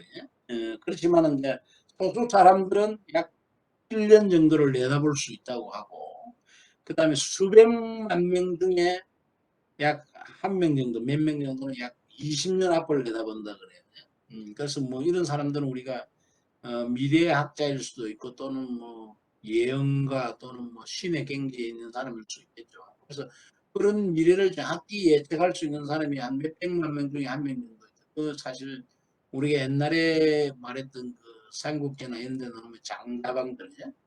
제갈공명 뭐 있잖아 방통사고 이런 사람들이 대부분 그런 어떤 영향들을 가졌는데 옛날에 그런 사람들이죠. 그 정도로 미래를 내다보고 예측한다는 건 쉽지 않다는 겁니다. 그렇지만 이제 문명의 발달, IT 기술의 발달 이런 걸로 해서 우리가 데이터가 정보화가 되고 이러면서 점점 그러한 확률을 높여가고 있는 거죠. 그런 겁니다. 자, 세부적으로 설명에 들어가면은 우리가 전략적 계획, 최고 경영자가 한다 그랬죠. 조직의 목표, 나갈 방향입니다. 목표를 설정해주고 그 시적 자원의 조달과 배분. 우리가 그러면 이게 이제 어떤 방향에 가겠다. 우리가 생활학 부분에 앞으로 우리가 한 100조 정도를 투자를 하겠다. 이렇게 CEO가 이야기하잖아요. 이게 최고 경영자가 보통 하는 거잖아요. 그럼 이 100조는 어떻게 조달할 건가? 우리가 뭐 스탁에 둔 자본을 쓸 건지 사용할 건지 그다음에 정리할 건지 이런 것들이에요. 그다음에 이제 수행 방안 세부적 수행 방안은 아니겠죠. 그러면 이러한 생화학 쪽으로 가기 위해서 우리가 그게 어떤 쪽 이쪽에서도 어떤 방향으로 해서 어떤 인프라를 크게 가지고 그다음에 인력은 어떤 인력을 구성하고 하는 큰 구상을 최고 경영자가 한다는 거죠. 자, 전술적 계획은 중간층이 되죠. 중기적인데 조금 더 안정적으로 내려갈수록 우리는 구체성을 띠게 되거든요. 구체적이 되는 거죠. 여기서 그러면 이렇게 했으면 이는 수행 방안도 더 세부적으로 그래서 내부의 역량도 고려하고 환경에 의존하면서 전술적 계획 운영 계획은 뭐예요? 중간관리자가 실제 최하위 경영자가 하는 거죠. 근데 이게 이제 뭐 세부적인 생산 계획을 얼마나 가져갈 건지, 돈을 재무에서 어떻게 할 건지, 마케팅에서 우리 광고는 어떻게 할 건지, 자원은 어떻게 뽑아서 할 건지, 이런 것들 구체적으로 하는 게 필요한 게 운영 계획이 되는 거죠. 그래서 전략 계획의 어떤 실천을 위해서 구체적 활동인데, 이런 운영 계획은 우리가 뭐 기업이나 조직에 따라서 일주 단위로 짜는 데도 있고, 또 어떤 데는 월간 단위로 짜는 데도 있고, 또 어떤 데는 뭐요, 분기로 이렇게 하는 데도 있겠죠. 근데 운영 계획 정도는 보통 월간이나 주간 단위가 많겠죠. 이쪽에서 운영 계획들이 많이 이루어진다. 또는 뭐 일일도 있겠지만 일일은 너무 짧고, 보통 주간 월간의 운영 계획이 대부분 주간으로 많이 이루어진다고 보면 돼요. 주간 단위로 우리가 계획들을 점검하고 이런 게 있습니다. 여기는 뭐 하나의 이게 전략 계획과 운영 계획에 대한 뭐 비행기를 하는데, 전략 계획이라는 건 하나의 가야 될 방향 이런 게 정해진다면 갈 수 있게끔, 이렇게 그 방향으로 갈 수 있게끔 움직여주는 게 택틱스, 전술전, 날개를 이제 상징하는 거거든요. 물론 종이 비행기니까 그렇고, 안에 뭐 실제 비행기 같으면 안에 부수별 기능들이 다 이루어지는, 그게 바로 운영 계획이 되겠죠. 그런 식으로 해서 가야 된다는 거죠. 이건 하나의 예시를 나타내는 겁니다. 자, 표준 계획에서 이제 앞서 나왔죠. 우리가 정형적이고 반복적인 계획입니다. 표준 계획이. 그래서 표준 계획은 스탠다드 플랜인데, 조직에서 표준화된 어떤 계획을 설정해 놓고 반복해서 업무를 수행할 때 기초로 하는 거다. 그래서 폴리스 정책이죠.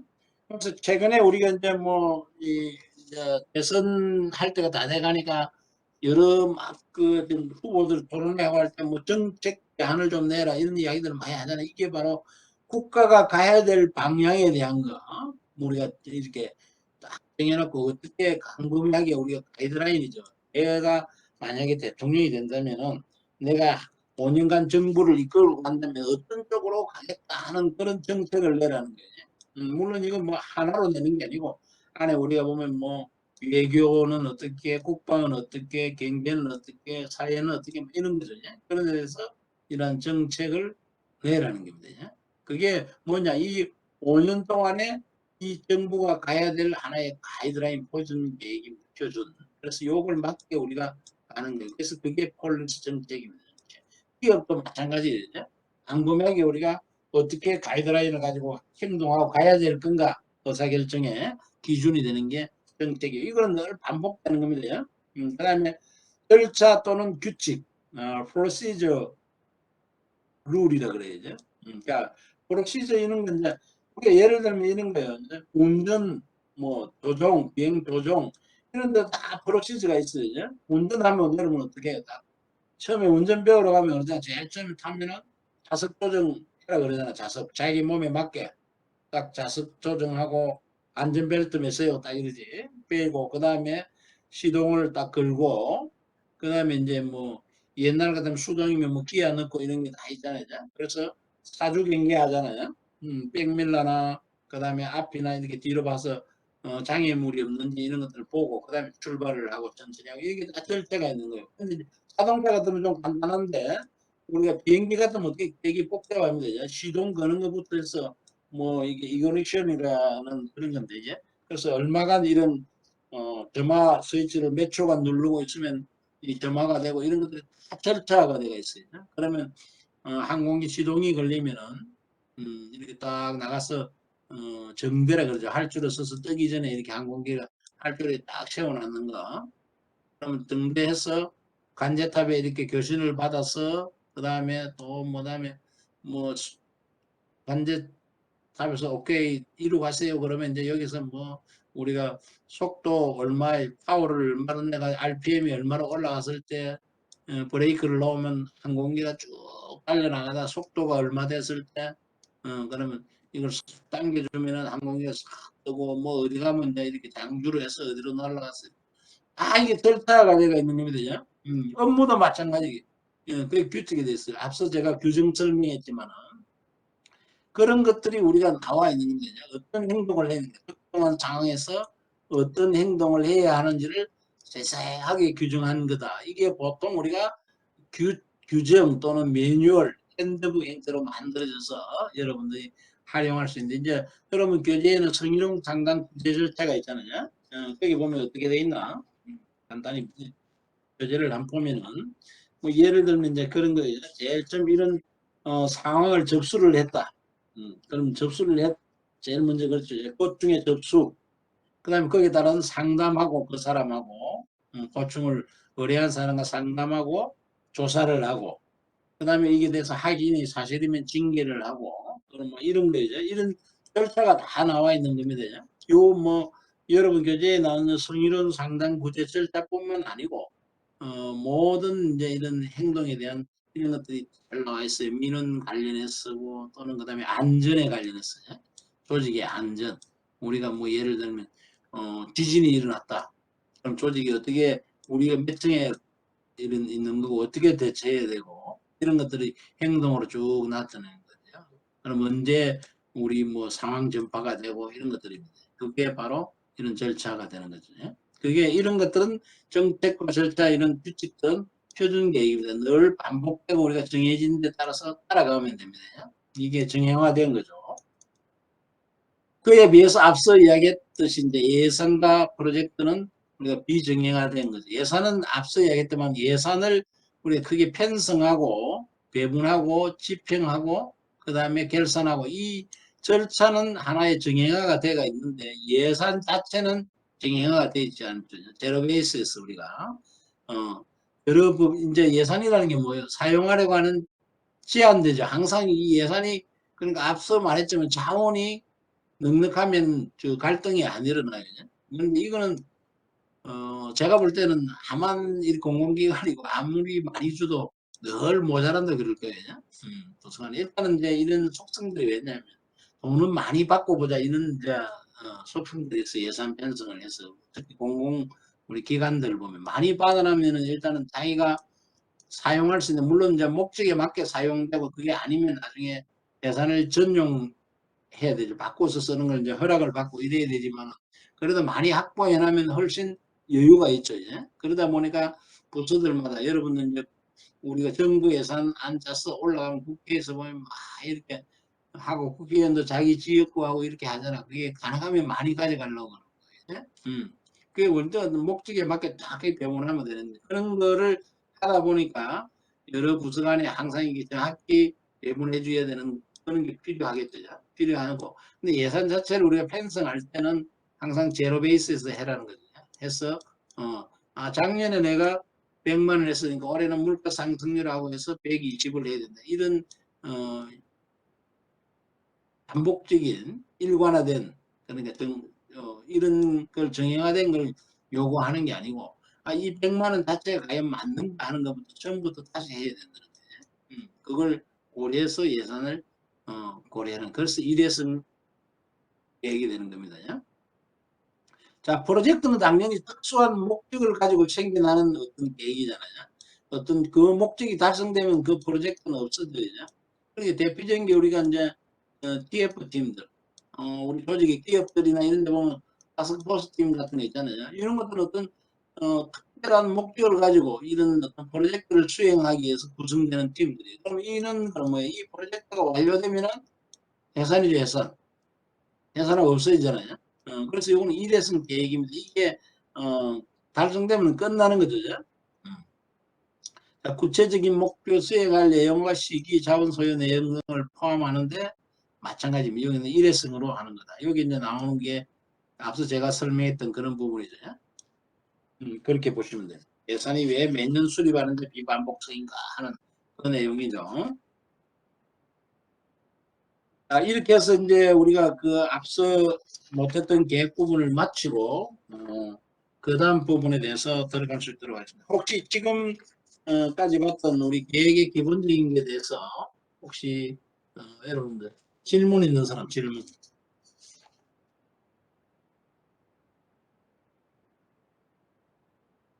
질문이 없으면은 뭐 제가 사실 여러분들이 이제 이게 지금 뭐 강의하는 걸 열심히 잘 보고 있는지 알 수가 없으니까 뭐 또 관심을 가지고 보는 사람들은 분명히 있을 거고 듣고 하는 사람들, 또 제가 강의 자료에 공란을 많이 넣어놨어요. 그럼 여러분들이 졸지 말고 그걸 이제 보고 쓰라고 제가 넣어놓은 부분이니까. 그래서 또 뭐 안 듣는 사람들도 있고 제가 확인하고 판단할 방법은 없어요. 이제. 그렇지만 이제 나중에 여러분들이 이제 평가하고 자기들이 이제 필요할 때 보면은 나타나겠죠. 어떤 게 도움이 될 건가 하는 게.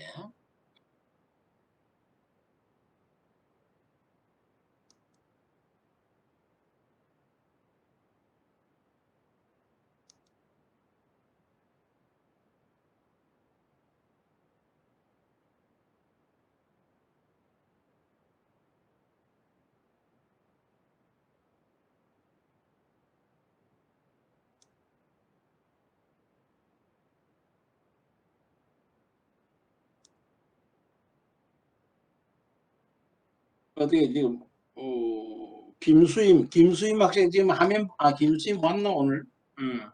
왔구나. 오늘 화면 보이나요? 예, 감사하고. 그러면 이어서 우리가 계획 부분 강의를 계속하는 걸로 그렇게 하겠습니다.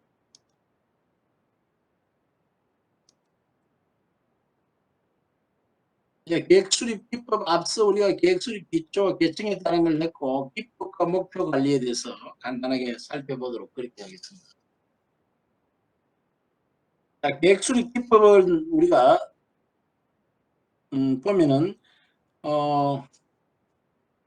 계획 수립은 우리가 앞서 제가 얘기했지만 최초 우리가 수립한 계획대로 그 목표를 수립한 대로 우리가 달성하는 가능성을 높이려면 가능하면 구성원들이 좀 이해하기 쉽게 돼야 되겠죠.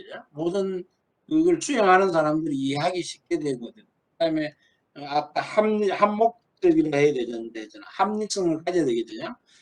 계획 수립이 타당한 근거, 과학적 자료 이런 거를 바탕으로 해서 이루어져야 되는데 임의적으로 물론 최고 경영자들이 그럴 수도 있겠지만은 자기 무조건 생각에 의해서 한다면은 그걸 수행하는 사람들은 상당히 뭐랄까 신뢰성을 안 가질 수가 있잖아요. 이게 어디서 나온 거야? 이게 자기 생각으로 실행하지도 않는 사람 입장에서 자기가 보면 탁상공론식의 그 계획이 아닌가 하는 그런 거죠. 그래서 우리가 이제 간혹 언론 보도에 보면은 탁상 행정한다 이런 게 공무원들 이야기 많이 나오잖아요. 현장에서 실제 수행하고 실천하는 사람들의 그러한 것들을 그 사람들이 쉽게 할 수 있게끔 그러한 사정을 반영하지 않고 그야말로 계획을 위한 계획, 자기 중심에서 그런 게 바로 탁상공론식이라 그러죠. 그래서 그러한 것들을 우리가 더 합리적이고 과학적으로 하기 위해서 그런 계획을 수립할 때는 그냥 이렇게 주먹구구식으로 하는 게 아니고 어떤 기법을 통해서 과학적 방법을 통해서 해야 된다는 겁니다. 그래서 기법이라는 거죠. 자, 계획 수립 기법에는 그게 보면 우리가 예측을 하는 물론 많지만 여기서 이제 언론 차원에서 간단하게 말하면 예측하는 부분이 있고 그 다음에 외부 조직을 참고하는 거 기본 자료가 자료의 기본이 내부 구성원을 참고하는 게 있습니다. 예측 같은 경우는 우리가 이제 미래를 보는 거죠. 예측법은 그게 상황 대응 계획법. 우리 지난번에 그 이론 배울 때 컨틴전시 시어리를 해가지고 상황 계획, 상황 이론 배웠죠. 그것이 상황 이거는 아주 먼 미래와 가까운 거기서 우리가 이 계획이 변했을 때 어떻게 우리가 대응할 건가 하는 게 상황 대응 계획법이 되는 거죠. 그것도 하나 예측이죠. 이런 상황이 어떻게 바뀔 건가에 대해서 대응하는 거. 자, 시나리오 계획법. 우리가 지난번에 의사결정할 때 배웠죠. 주로 미래학자들이 많이 쓰는 거죠. 그래서 미래에 대한 이건 좀 비교적 장기적인 겁니다. 장기적인 거죠. 미래에 대한 시나리오, 환경을 예측해서 시나리오와 내 역량 등을 분석해서 또 맞는 시나리오를 가야 될 시나리오를 목표하고 이런 걸 채우는 거죠. 채워서 현대에서 우리가 여기를 어떻게 갈 건가 하는 거, as to be의 관계를 풀어가는 그런 게 시나리오 계획법입니다. 그 다음에 외부 조직을 우리가 기반으로 하는 건 벤치마킹. 벤치마킹 여러분 많이 들어봤죠? 뛰어난 거, 우수한 거, 나보다 더 뛰어난 이거는 뭐 자기뿐이다 이런 게 아니고 어떤 대상이 꼭 있는 게 아니에요. 그냥 모든 조직 나보다 뛰어난. 그러니까 왜냐하면 나하고 똑같은 제품을 생산하는 기업만이 벤치마킹 대상이 아니고 우리가 벤치마킹을 할 수 있는 범위는 굉장히 넓은 거예요. 제품에 대한 부분도 있고 조직 운영에 대한 것도 있을 수 있고 문화에 대한 것도 있을 수 있고 또 뭐 종업원의 복지에 대한 것도 여러 요소들이 있잖아요. 이거는 꼭 자기하고 같은 걸 같은 산업군에 속한 그런 게 아니라도 되겠죠. 이거는 그래서 우리가 볼 때는 어떤 조직 나보다 뛰어난 어떤 분야에 내가 필요한 분야에 그런 데 대해서 우리가 그 우수한 기업을 따라가는 거죠. 그런 걸 좀 어떻게 보면 모방, 미미가는 거죠. 모방해서 우리가 발전해 가는 겁니다. 그래서 요건 좀 우리가 신생 기업들이나 신생 조직들인데는 상당히 맞죠. 맞고 이제 이게 그 퍼스트 무버들 처음 가는 사람들, 먼저 앞서가는 1등 주자들, 이런 사람들을 따라가기 위한 게 벤치마킹이잖아요. 그렇지만 우리 결론적으로 늘 뭐 3등, 4등 이렇게 따라만 가는 조직을 뭐 그래도 성장을 할 수 있겠지만은 그게 원하는 게 우리는 언젠가는 그 분야의 최고를 다 꿈꾸고 가잖아요, 조직이. 그러면은 늘 이 벤치마킹을 하면 못 따라가겠죠. 따라만 가는 기업이 되잖아요. 2등, 3등. 스무브가 안 된다고. 그러면은 뭐 어떻게 해야 되겠어? 우리가 프로 벤치마킹도 생각을 해야 되겠죠. 어느 순간에 내 역량이 갖춰지고 내가 그 충분하게 이제 경쟁할 수 있는 그렇게 됐을 때는 이 1등 기업이 가고 있는 목표보다 더 앞선 내가 그런 데를 이제 벤치마킹처럼 잡는 거죠. 이걸 바탕으로 해서 그걸 프로 벤치마킹 해서 그런 부분들도 상당히 필요한 부분이 전략적으로 그러죠. 그다음에 내부 구성원은 뭐야? 우리가 참여적 계획 수립법이거든요. 대표적으로 이제 MBO 같은 거, 목표 관리 기법. 근데 이거는 뭐냐? 구성원들을 계획에 참여시키는 거예요. 그러므로 해서 뭐예요? 구성원들이 내가 참여하면 그런 게 우리가 우리 사주제도 있잖아. 그 주식 같은 거 이런 게 종업원 구성원들이 갖게끔 나눠주고 이렇게 하는 게 있잖아. 그것도 다 마찬가지죠. 회사의 주인이 구성원이 주인이 되면 어떻겠어? 훨씬 더 열심히 일하고 내가 해서 성과를 잘 내고 우리 주식이 오르고 이익이 남으로 내내 배분이 되고 주식값도 올라가고 이익이 되잖아요. 그런 거예요. 그게 하나의 우리가 못 뛰고 팩트가 되는 거죠. 못 뛰고 팩트가 되는 거예요. 근데 여기 나온 참여 계획도 마찬가지겠죠.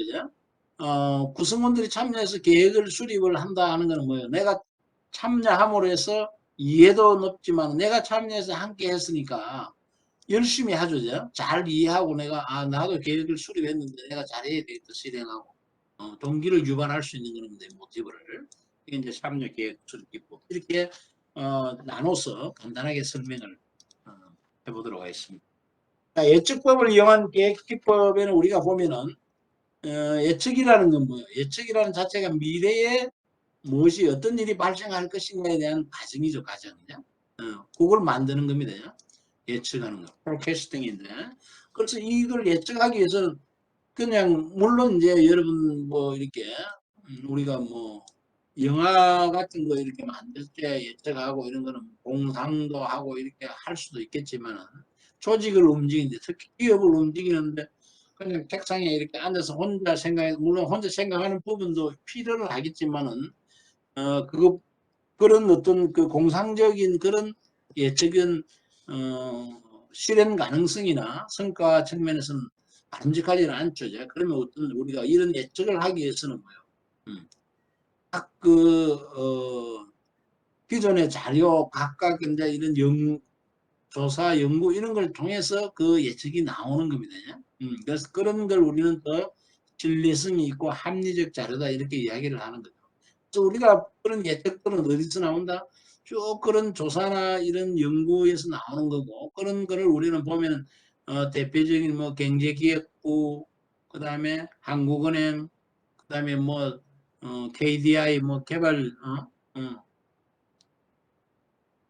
개발연구원 그다음에 또 뭐예요? 또 통계청 뭐 여러 군데서 이렇게 예측 자료들이 나오잖아요. 어떤 뭐 삼성연구소, 경제연구소, 현대 뭐 이런 데 쭉 나온다고 이렇게 이제 나오는 데는 보면 크게 그런 데서 나오지만 우리가 각종 기관의 예측도 있고 그다음에 이제 개인들이 나와서 전문가들이 또 예측하는 부분들이 있어요. 이런 거는 또 뭐 정치 예측에 많이 나오잖아요. 요즘에 막 패널로 나와서 TV에 보면 매일 이렇게 이야기하잖아요. 근데 그게 뭐 다 맞을 수도 있고 안 맞는 게 많아요. 이제 그 시간 지나면 망각의 곡선에서 잊어먹고 이 사람이 예측하다 떨리고 또 그런 사람들도 사라지고 안 나오는 사람들도 있고 그렇잖아. 그런 게 다 전문가들이 예측하는 게 있고. 그다음에 이제 자료를 통해서 나오는 거죠. 주기적으로 우리가 뭐 환율에 대한 예측, 금리에 대한 예측, 뭐 이런 거 있잖아. 또 경제 성장률 이런 게 다 그 공부된 각종 예측 자료죠. 그러면 이제 경영자는 뭐예요? 경영자는 여러한 예측 자료들 이런 것들을 다 고려를 해가지고 우리가 이제 또 역량 분석 그다음에 또 다른 뭐 거시적 환경 이런 다 자료들을 가지고 경영자 고민해서 계획을 수립하고 플래닝을 하고 그에 따른 이 계획이 나오는 겁니다. 그래서 그러면 예측에 대한 이런 예측 자료를 가지고 우리가 계획을 수립하는 게 바로 예측법이에요. 그래서 그게 이제 예측은 미래에 대한 거다. 그걸 가정하는 거죠. 그런 이제 자료를 가지고. 그래서 상황 변기법은 단기적 예측 기법이다. 그래서 우리가 이걸 앞서 제가 설명을 했지만은 환경 변화로 인해서 원래 계획했던 게 부적격을 하다고 판단됐을 때 빨리 그게 대응할 수 있는 거. 그걸 우리가 대안을 찾는 걸 컨틴전시 플래닝이라고 해요. 그래서 컨틴전시 시어리 쪽에 상황 대응 이론이라는 자체가 전에 우리가 그 시스템 이론하고 컨틴전시 시어리 역사 그게 현대 거기서 배웠죠. 이게 그러니까 얼마나 조직이 유연성을 가지고 자기들이 이런 상황이 기존에 안 했을 때 변했을 때 빨리 대응할 수 있는가 상당한 경쟁력이 되겠죠. 그래서 앞서 제가 이제 여러분들에게 설명할 때 그 훌륭한 계획은 이런 환경 변화를 일부 예측을 해서 이렇게 갔을 때 우리는 여기에 대한 대안적 계획을 세워두는 게 잘된 계획이라고 그랬잖아요. 그랬을 때는 뭐야? 이런 유연성, 상황에 빨리 대처할 수 있는 게 유리하잖아요. 그게 바로 경쟁력이고 경쟁사보다 내가 빨리 대응한다면 앞서갈 수 있는 거죠. 그래서 그런 계획법을 우리는 상황 대응 계획법이라고. 시나리오 계획법은 장기적이라 그랬죠. 그래서 미래에 될 제가 의사결정 때 설명했잖아요. 그래서 미래에 대한 시나리오, 환경 분석과 자기 역량에 대한 이런 것들을 해서 시나리오를 짜고 현재의 관점에서 그러니까 as is 측면에서 to be로 가기 위해서 우리가 어떻게 그럼 갈 건가 하는 거. 이게 바로 계획이 되는 거죠. 그래서 요 미래 시나리오 계획법에는 우리가 이제 이걸 최초로 썼던 데가 로얄 더치 쉘이라는 석유회사입니다. 자, 로얄 더치 쉘이라는 석유회사는 1965년도에 석유가 그때는 상당히 그 안정적인 유가가 안정적일 때 여기서 뭘 예측을 했냐면 이스라엘에서 이제 중동 산유국과 분쟁 그러니까 중동 전쟁이죠. 중동전을 예측을 했습니다. 전쟁이 된다면 당연히 기름 이 중동에 생산이 안 되니까 기름값이 엄청나게 원유 공급이 안 되니까 오를 것이다. 그걸 이제 예측을 해가지고 정확히 들어맞았잖아요. 그래서 로얄 더치 쉘이 그때 7위를 하다가 그 예측이 맞으면서 그게 예측이 맞았다는 그 예측에 맞게 계획을 잘 수립을 해서 대응을 했다는 거 아니에요. 미리 예측을 했으니까. 그래서 업계 1위로 올라가게 됩니다. 그런 게 바로 시나리오 계획법에 의해서 하는 거예요. 시나리오 계획은 그러니까 우리가 그러니까 실질적으로 이는 미래학자들이 많이 하는데 여기서 이제 우리가 여러 학자들이 나오잖아요. 학자들이 나오는데 특히 보면은 뭐야 여러분 교재에 보면 그 지난번에 제가 이야기했지만은 그 대표적인 사람이 허먼 칸, 그다음에 피츠 스와처 이런 사람들이 피츠 스와처인데 또 뭐 엘빈 토플러도 미래학자고 또 이제 허먼 칸 말고 이제 우리가 대표적인 미래학자가 또 뭐 있나?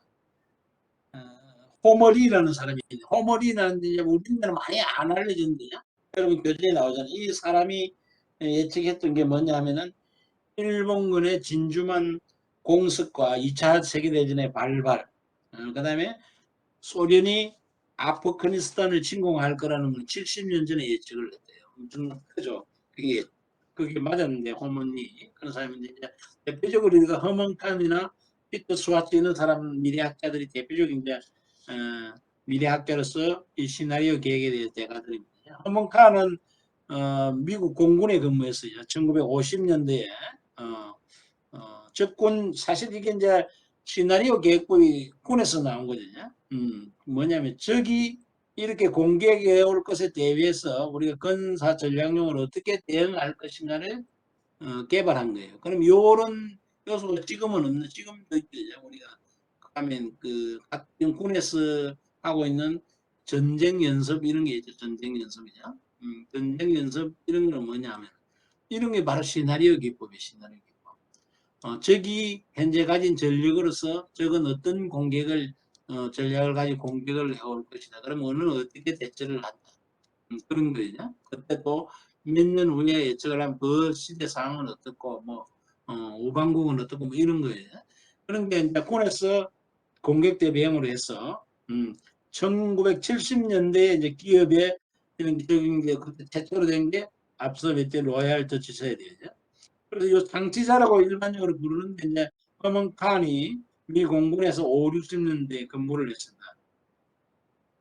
이 사람이 1968년도 미래의 체험에서 자기가 약 100가지를 자기가 이제 예측을 했는데 그 중에 약 95가지, 95가지가 적중했다 그래요. 이 사람이 적중해서 맡긴 게 이제 우리 은행에 가면 돈 인출하는 ATM기. 이 사람이 예측을 했는 거예요. 그 다음에, 우리가 GPS. 지금 뭐 택배 같은 거 하면 다 GPS 시스템입니다. GPS 시스템. 이게 이제, 위성을 통해 가지고 우리 정보를 알려주는 위성 그런 정보 시스템이죠. 그다음 초고속 열차라든지 그다음에 VCR, 우리 VCR이 뭐예요? 그 비디오 레코더 그 기능을 가진 그런 거죠. 그런 것들을 사람이 다 예측했다 그래야죠. 물론 이제 자기가 예측에 뭐 인간이 뭐 겨울잠을 자는 거 이런 것도 예측했다는 그런 건 안 맞았지만 그래도 100가지 중에 95가지를 예측했다는 상당한 거죠. 그러니까 헌문칸이 사실 미래학자로서 했고 그 위에 피터 스와트는 사실 이 사람은 우리가 뭐야 그 영화 마이너리티 리포터라든지 딥 임팩트 이런 데 보면 우리가 나오는 아이디어들 있잖아. 홍채 인식이라든지 지금 실제화된 거죠. 그 다음에 허공에 떠서 그 업무하는 거 이런 것도 있고 맞춤형 전광판 이런 거는 다 이 사람이 예측인 거. 특히 피터 스와트가 크게 예측했던 거는 1980년도에 소련이 이제 구소련이 이렇게 붕괴할 거다. 그래서 뭐 많이 나눠졌잖아요. 카자흐스탄, 뭐 우크라이나, 뭐 이렇게 나눠진 우즈베키스탄 이렇게 이제 붕괴한 그런 걸 예측을 했고, 그다음에 2001년도 2월에 2월에 9.11 테러를 이 사람이 예측을 했어요. 근본주의자들의 어떤 테러가 있을 거다. 그래서 그걸 부시 대통령인데 이야기했는데 부시 대통령이 굉장히 가볍게 생각해가 딕 체니 부통령에게 이렇게 이야기 또 딕 체니도 가볍게 생각해 별로 대수롭지 않게 생각했어요. 그런데 7개월 후에 9.11 테러가 정확하게 일어났어요. 이런 사람들이 이제 미래 미래학자들 예측하는 거죠. 그런 게 이제 어떤 이런 장기적 예측 기법에 시나리오 기법을 가지고 합니다. 자, 시나리오 개발 과정을 보면은 이게 하나의 크게 보면 문제 해결 기법, 의사결정 기법하고 크게 같습니다. 먼저 미래에 큰 영향을 미칠 주제를 선택을 하는 거예요. 미래에 큰 영향을 미칠 주제를 선택하고 이 주제에 영향을 미치는 핵심 성공 요인, 키 석세스 팩터죠. KSF. 요건 이제 기업의 성과 측정할 때 많이 들어가는 그런 측면입니다. 핵심 성공 요인이 뭔가를 찾아내는 거예요. 찾아내서 그러면 이 핵심 성공 요인을 움직이는 그런 거시적 원동력 변수는 뭔가 또 3단계 찾아내는 거예요. 찾아내고 그다음에 핵심 요인 원동력 변수의 중요도 앞서 얘기했지만 뭐가 더 중요한가 중요도를 결정하고 그다음에 이 중요도에 그 중요도 변수의 중요도를 결정해놓고 이게 맞는 시나리오를 만드는 겁니다. 몇 개를. 그래서 각 시나리오 줄기를 만들고 크게 이걸 구체화를 해서 그 다음에 시뮬레이션. 자, MNS냐? 모델 시뮬레이션. 이제 우리가 시뮬레이션은 뭐냐? 이런 시나리오를 여러 개 만들어 놓고 이걸 평가를 하는 거예요. 이런 시나리오에 대해서 우리가 가진 뭐 역량, 이런 핵심 변수들을 고려해서 해보니까 이건 어떻더라? 요건 또 어떻더라? 또 이런 상황을 줄수는 어떻더라? 이런 시나리오에 대한 시뮬레이션을 쭉 운영을 해보고 가장 우리가 현실적인 걸 찾는 거예요. 이렇게 해보니까 시뮬레이션을 해보니까 어떤 게 가장 우리인데 맞는 시나리오더라 하는 걸 찾아내는 거예요. 그게 바로 시나리오 개발을 하는 그런 과정이 되는 겁니다. 자, 요거는 뭐예요? 영화 마이너리티 임팩트에 나온 거죠. 근데 앞서 말했던 미래학자 수어처 이 사람이 이제 이런 걸 예측을 했고 이 영화를 만든 스필버그 감독이죠. 스티븐 스필버그 감독이 중마고라고 해요. 두 사람이. 그래서 이런 이제 미래학자와 영화 감독. 그래서 우리가 새로운 이런 영화들에 대해서 미래 환경에 맞는 영화들에 대해서 또 어떤 게 나올지 이런 게 이제 궁금한 거죠. 그런 겁니다. 자, 다음 이제 벤치마킹. 벤치마킹은 우리가 이제 뭐요? 예부 요소를 보고 우리가 따라가는 겁니다. 현재의 성과를 비교해서 미래에 취할 수 있는 행동, 우리가 행동을 식별하는데 뭐를 참고한다? 예부적인 비교 기준을 활용한다. 예부적인 비교 기준인데 뭐야? 물론 이제 벤치마킹을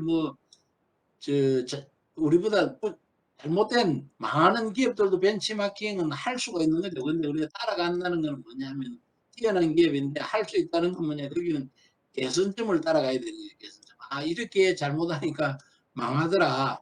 그럼 그렇게 해서는 안 되겠다 하는 그런 거는 벤치마킹 팩트가 되는 거죠. 그렇지만은 대부분 우리가 앞서가는 기업, 자, 퍼스트 무브죠. 제일 앞서가는 기업, 퍼스트 무브라 그래요. 이런 그 기업들이 어떤 전략, 어떤 그 문화 이런 걸 가지고 가더라 하는 걸 보고 따라가는 거예요. 그리고 이제 뭐 전체적인 것도 될 수 있고 부분적으로 내가 필요로 하는 그런 거를 따라가는 걸 벤치마킹이라고 해요. 이 벤치마킹하고 어차피 또 우리 뭐지 그 서양의 마차는 밴드웨건 효과 이런 것도 밴드웨건은 뭐 서양에 보면 마차잖아요. 이런 벤치마킹하고 다른데 그거는 저 뭐야 이렇게 동화되어 가는 걸 말하죠. 어떤 게 하나가 이렇게 탁그 유행하면은 그게 맞춰서 따라가는 거, 유행에 따라가는 거. 이걸 갖다가 밴드웨건 효과 우리가 이야기하죠. 그거는 뭐 참고로 옆으로 센 거고. 그래서 이런 목적은 뭐냐? 잘하는 걸 파악하는 거죠. 물론 잘못하는 것에서 그렇게 안 되려고도 할 수 있지만 잘하는 걸 파악해서 자신인데 이렇게 활용하는 거지. 자, 벤치마킹이 되는 대상은 조직의 성격이나 크기, 내용 범위, 전체적인 제한이 없다 그랬죠, 제가 이제. 그래서 전 범위에서 할 수 있고 또 자기가 필요로 하는 부분에 대해서 할 수도 있다. 각각 있는 분야다. 그런데 이 벤치마킹도 보면은 이 벤치마킹 기법 활용 결과를 보니까 우리가 그 뉴스와치에서 나온 데 보니까 이 벤치마킹을 한 기업도 약 성장이 69% 빠르고 생산성은 45%나 개선이 되더라는 거예요. 효과가 인정되는 거죠, 인정. 근데 이제 어떻게 벤치마킹을 잘해서 이건 이제 내가 요구로 하는 그런 벤치마킹 팩트를 잘 찾아내는 것도 중요하고 그 내용을 정확히 파악을 해야 되겠죠. 그걸 또 뭐냐 우리 조직에 어떻게 잘 접목할 건가 하는 것도 중요하겠죠. 그래서 접목해서 이게 정확히 실행되는가 그런 요소들이 잘 간다면은 충분하게 좋은 우리가 하나의 요소가 됐을 때 계획수립 기법이 될 수 있지. 계획수립을 하는데 참고할 수 있는 거다. 다음은 참여형 수립법인데 기법 중에서요. 이거는 내부적이죠. 내부 구성들이 참여하는 거. 수립된 계획의 영향을 받고 수행해야 되는 사람. 뭐 구성원들이죠. 구성원들이죠. 물론 뭐 CEO도 어떻게 보면 포함이 되지만 하부 구성원들입니다. 구성원들이 수립 과정에 참여하는 거다. 옛날에 우리가 계획을 할 때는 대부분 계획은 위에 있는 사람들이 하고 계획부서에서 하고 수행은 따라한다 이랬는데 이게 사실은 좋은 건 아니에요. 이제. 그렇지만 이런 참여적 계획이 좋지만은 뭐예요? 많은 사람이 참여를 하면은 사공이 많으면 배가 산으로 갈 수도 있고, 그 다음에 시간이 많이 소비되겠죠. 사람들이 많이 하는 그런 단점이 있는데, 그러면 어떻게 이런 걸 단점을 줄여가면서 우리가 이런 또 참여를 하는 걸 늘릴 건가 하는 이런 게 이제 우리가 고민하고 가져야 될 숙제고, 이 참여적 계획 수립법이 갖는 장점이 훨씬 효과가 있는 겁니다. 그래서 다양한 계층이 생각해서 하면 우리가 바로 이게 시너지죠, 시너지. 제가 여러분인데 지난번에 그 의사결정 기법의 브레인스토밍 얘기했잖아요. 지가 빠졌네. 브레인스토밍도 바로 이런 시너지는 아이디어 창출의 효과지만 이 시너지 많은 사람들이 참여함으로 또는 딱1개 사람이 참여함으로 해서 일부 소수가 할 때 계획을 수립할 때 생각하지 못했던 그런 창의적 아이디어 또는 우리가 생각이 또 믹스될 때 융합될 때 나올 수 있는 새로운 거 그런 요소들이 가미될 수 있다는 겁니다. 그래서 다양한 계층의 사람들이 많이 참여하면 정보량이 많아지고 창조성이 향상된다. 이게 바로 시너지 효과죠. 조직의 효익을 가져온다. 가장 이게 중요한 겁니다. 그 다음에 또 하나가 뭐다? 앞서 제가 얘기했죠. 참여함으로 해서 내가 실행하는 출제가 될 때, 수행해야 되는 출제가 될 때 훨씬 더 잘 계획을 이해하고 열심히 수행하는 모티브가 되는 이런 게 장점 요소예요. 그렇지만 단지 시간이 많이 소요될 수 있다. 그리고 이런 수립할 때 명확한 기준에 의해서 이런 사람들의 참여를 해서 정확히 의견을 짜내지 못한다면은 오히려 상혹이 많아서 의사결정에 상당히 애로를 가질 수도 있겠죠. 그런 요소들을 잘 개선하면 충분히 이것도 좋은 효과를 가져올 수 있는 그런 계획수립법이 됩니다. 자, 목표 관리가 대표적인 우리가 참여적, 내부 참여적 계획수립 기법으로서 이제 설명을 하면, 요거는 이제 우리가 우리 누구죠? 피터 드러거. 돌아온 지 오래 안 됐죠. 피터 드러거가 추천하는 거죠. MBO. 매니지먼트 바이 오브젝티브스. 목표에 의한 관리입니다. 그래서 목표를 같이 만든다는 거예요. 이게 그 앞서 참여적 기법의 한 예입니다. 그러니까 감독자와 부하 직원이 함께 목표를 설정하고 또 성취된 결과를 평가하는 일상적인 의사소통의 과정이다. 그러니까 가야 될 목표를 같이 잡고 우리 구성원들이 자기가 이루어야 될 목표를 같이 잡고 나중에 했을 때 실행을 했을 때 나온 성과를 또 같이 평가하고 여기서 개선점을 같이 찾아내고 이게 바로 목표 관리의 힘입니다. 그럼 훨씬 구성원들 입장에서는 뭐예요? 자기가 과연 목표를 같이 잡고 이렇게 실행하고 평가하고 하니까 훨씬 이해하기가 빠르고 그 다음에 위에 상급자 입장에서는 구성원들이 뭘 하고 어떻게 해야 된다는 걸 정확히 인식하고 있죠. 그러면 내가 무엇을 이 사람들한테 도움을 줄 건가 그리고 이 사람들의 모티브가 뭔가 이런 것들을 이제 생각하고 해서 구성원들을 좀 바른 방향으로 이끌어갈 수 있는 거죠. 이제. 그래서 합의 내용이 뭐냐? 특정 기간 동안 부하가 달성해야 될 목표 그걸 이제 잡는 거고 그 다음에 이 목표를 달성해 가는 데 대한 계획 그것도 같이 논의를 하고 그 다음에 성과 표준 앞서 계획 잡을 때 스탠다드라 그랬죠. 평가를 하기 위한 성과 표준 그것도 잡을 거고 그 다음에 어떻게 성과를 평가할 건가 절차 할 것인가 하는 거 이런 요소들을 부하와 같이 합의해서 잡아준다는 겁니다. 그래서 그렇게 갔을 때 훨씬 더 우리가 이 성과가 더 나올 수가 있겠죠. 잘 실행될 수가 있다. 그래서 목표 관리에 그게 이해가 되는 겁니다. 이런 목표 관리의 과정은 그게 우리가 보면은 조직의 예비 목표를 설정하고 우리 가야 될 방향이죠. 그에 따라서 개인의 목표는 부하의 목표 이건 이제 함께 같이 잡는 거예요. 잡고 실행 계획 앞서 수행한다 그랬죠. 실행하고 그다음에 정기적으로 뭐 1년으로 우리가 잡아놨는데 분기별로 1, 4분기, 2, 4분기 또 이렇게 분기별로 쭉 나눠서 이 성과가 그대로 잘 진행이 되고 있는가 하는 건 정기적 성과 검토도 하고 최종 평가는 1년 후에 한다. 이런 식의 어떤 계획을 해서 함께 가는 겁니다. 그게 MBO의 어떤 과정이 되는 거죠. 이런 MBO를 할 때 우리가 마찬가지 앞서 나왔던 계획 수립과 마찬가지로 구체적이어야 된다. 함께 할 때. 추상적이 아닌 핵심 사항 중심으로 좀 이해하기 있고 구체적으로 가야 된다 하는 게 MBO의 그 하나의 세울 때 기준입니다. 그다음에 시간이 맹치돼야 되죠.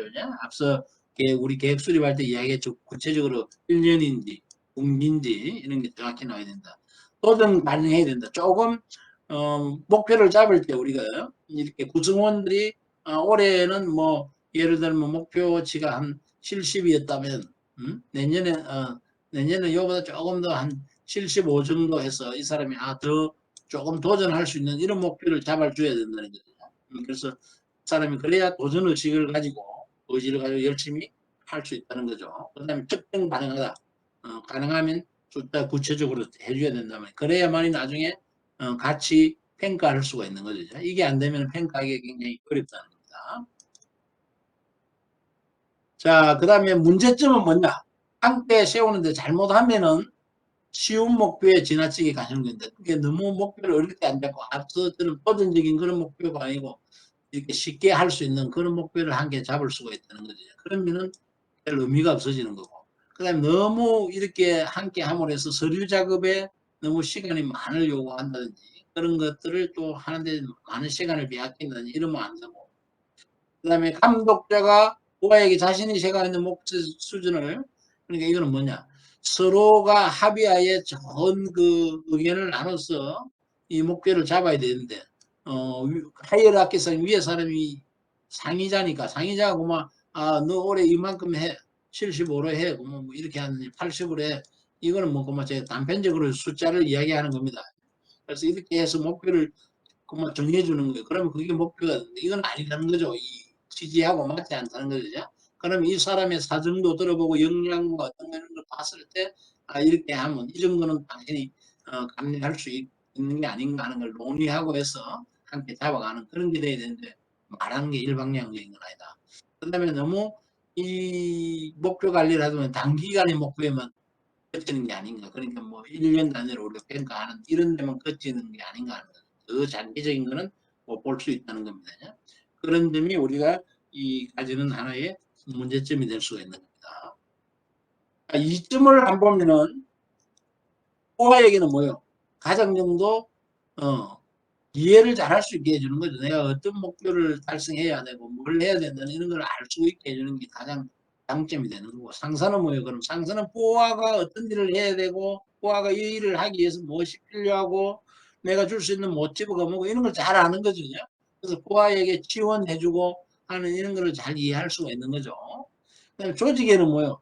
조직이 좋아지겠죠. 상사 포화가 서로 이렇게 하니까 분위기가 굉장히 관계 형성, 인간관계도 좋아지고 분위기가 좋아지겠죠. 그 다음에 부하가 또 자기가 직접 하는데 참여하는 요즘 이런 거 많이 요구하잖아요. 노조나 이런 데서 보면 의사결정하는데 보면은 노조가 참여할 수 있는 범위가 있어요.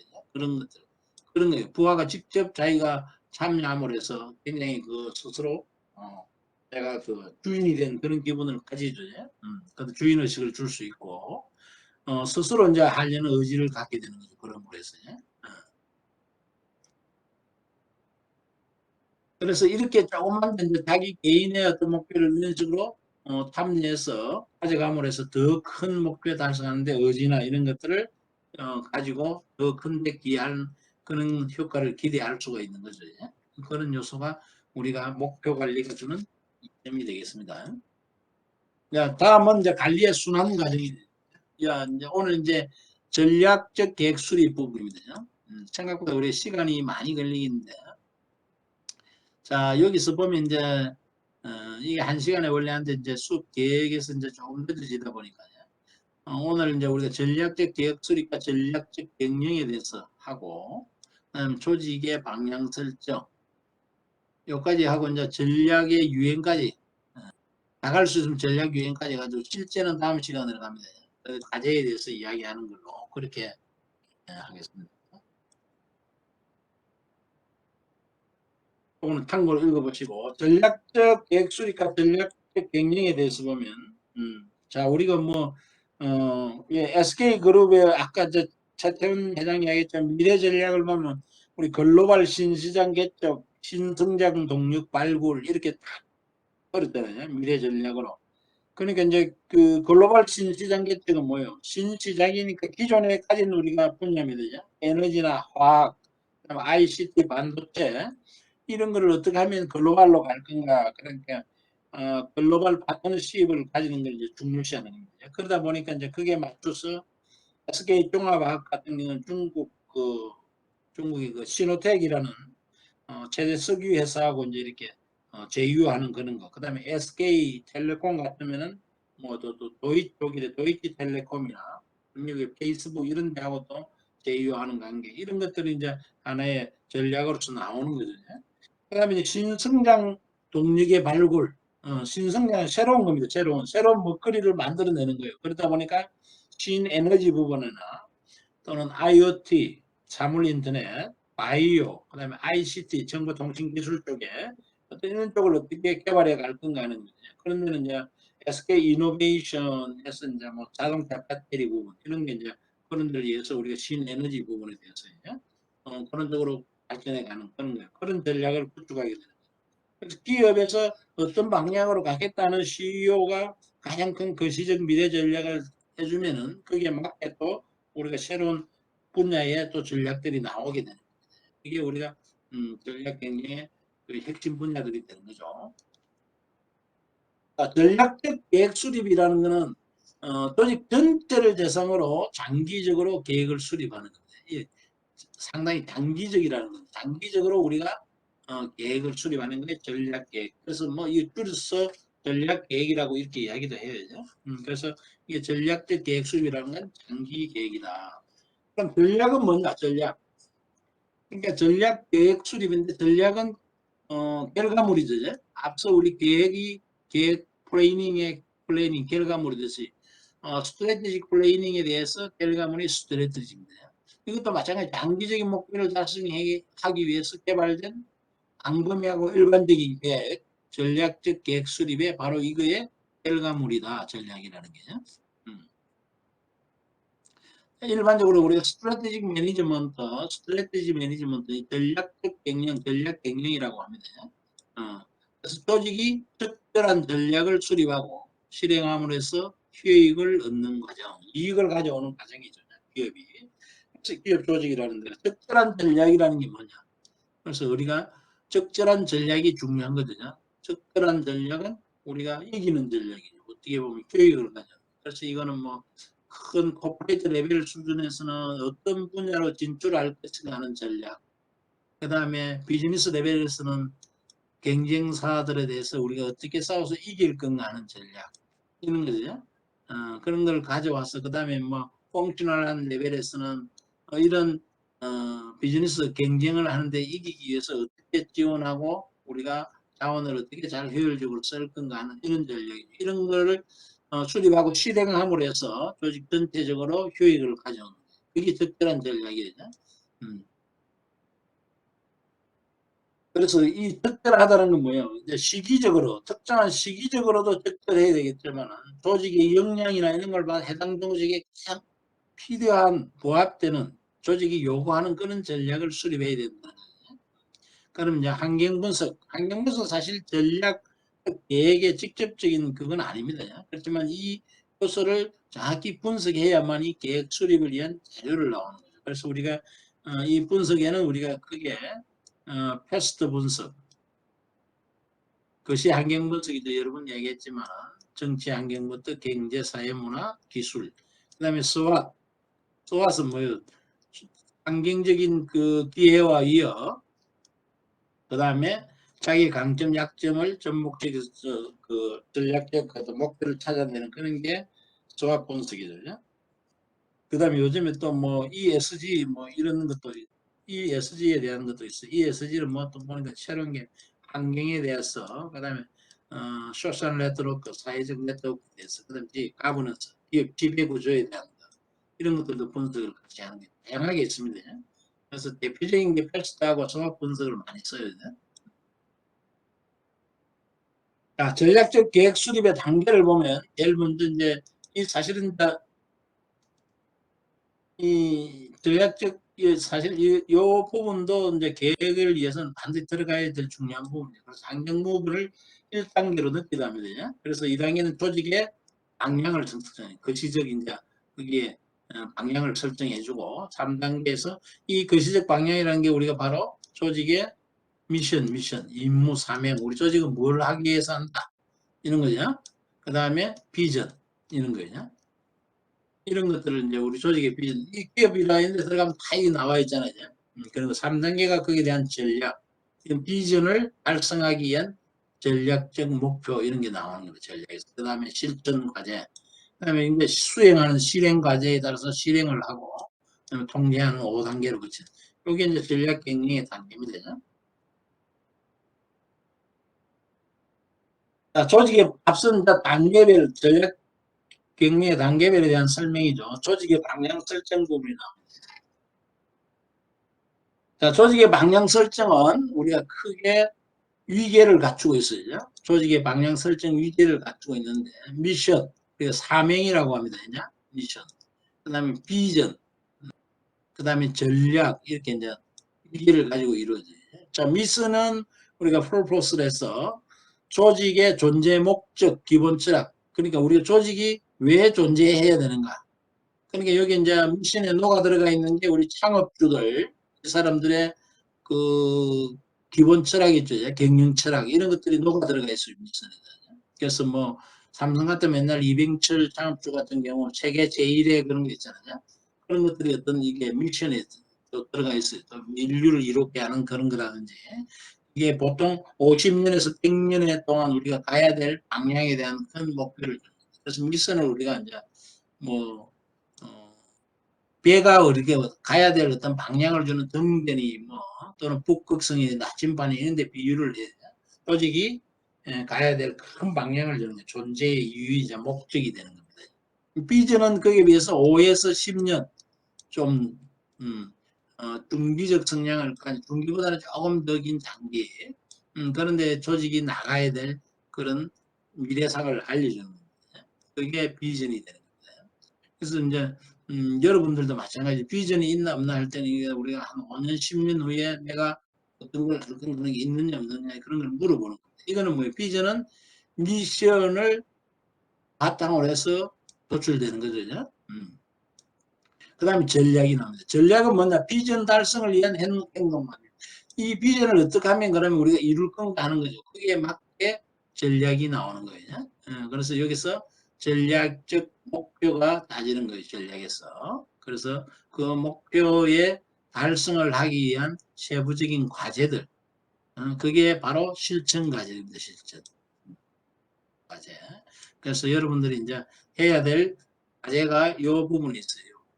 미션 부분은 그 옵션 부분이고 선택 부분이고 비전 전략 실천 과제가 사실은 핵심입니다. 여러분들이 해야 될. 이 부분에 대해서 제가 설명하는 걸 잘 듣고 여러분들이 과제를 하면 돼요. 그 다음에 실행 과제는 액션 플랜입니다. 이 실천 과제를 수행하기 위한 구체적인 것, 좀 실천 과제별로 시행할 계획을 수립하는 거예요. 그래서 액션 플랜은 여러분이 안 해도 됩니다. 이거는 하면 양이 많아지고 굉장히 복잡해지기 때문에 그래서 이 범위에서 하는 걸 나중에 보면 되겠습니다. 자, 미션은 제가 밑에 이야기했지만은 조직이라는 배가 있으면은 가야 될 방향을 하기 위해서 나침반의 역할도 하고 또는 등대의 역할도 하고 또 이런 게 없을 때는 북극성의 역할도 하고 그런 겁니다. 그래서 조직이 존재하는 목적이자 이유고 존재 근거가 되는 거예요. 그래서 뭐 우리말로 하면 사명, 임무 이렇게 하겠지만 미션 또 이렇게 바로 미션이라고 표현도 많이 하죠. 이게 바로 50년에서 100년 정도의 전망을 해서 하는 겁니다. 그래서 여러분 과제에는 옵션 선택 사항인데 50년, 100년까지 여러분들이 지나고 나면 50년 지나면은 그래도 뭐 경기 활동을 좀 하겠는데 100년까지는 있을 사람도 많이 없을지도 모르죠. 의학이 발달하면 있을지. 6, 70년만 돼도 이제 전부 다 좀, 우리가 시니어에 들어가는 그런 계층이 되니까 좀 안 맞을 것 같아서 한 30년 정도로 줄여서 여러분들이 이제 이건 옵션 상으로 해도 되고 안 해도 됩니다. 그래서 그렇게 나오는 거고. 사명이 조직 관리의 성공 가능성을 높인다. 당연하겠죠. 바로 가는 방향을, 이 첫 방향을 우리가 잘못하면 우리가 이런 게 각도 있잖아요. 각도 우리가 처음에 인생도 마찬가지잖아요. 이렇게 쭉 인생의 길이 있는데 여기서 여기 1도만 어긋나면 어떻게 해요? 1도만 우리가 처음 출발해서 1도 정도 어긋나면 뭐 1도가 넘나 모르겠다. 이게 저 5년 후, 10년 후, 20년 후, 30년 이렇게 갔을 때 엄청난 차이가 나는 겁니다. 그래서 이게 조직의 뭐야 성공 가능성도 이게 우리가 가야 될 방향을 정확히 잡아주지 못한다면은 나중에 엄청나게 어렵겠죠. 그래서 이 방향이 정확히 잡힌다면 그 다음에 우리가 뭐냐 구성원들이 가야 되는 방향이 확실하게 나오는 거죠. 그래서 조직원들이 우리 조직은 뭘 위해서 존재하고 어디를 향해서 가고 있구나 하는 걸 그래서 그게 노력이 집중될 수가 있어요. 그러면 노력이 집중된다. 앞서 제가 최태원 회장 이야기도 하고 뭐 바이오 산업 이야기했지만 그러면은 돈을 뭐 백백조 그쪽을 쏟아붓는 거예요. 자원을. 강력한 근거로 작용하는 거죠. 그 다음에 당연히 중요한 업무 영역이죠. 미래의 먹거리 이렇게. 그 다음에 가업의 파악이 가능하다. 구성원들이 이 미션만 봐도 우리가 어디를 하고 우리가 앞으로 어느 쪽으로 방향으로 나가겠다, 어디에 매진을 하겠다. 그러면 우리 해야 될 거는 뭐다 하는 걸 예측하고 나갈 수 있는데 강력한 기능을 할 수 있다는 겁니다.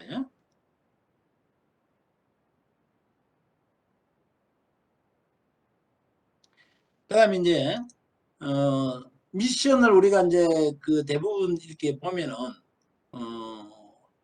그 기업 조직들 홈페이지나 이런 데 들어가면 이렇게 미션 스테이트먼트라고 미션 선언문 또는 사명 선언서 이렇게 많이 써놨어요.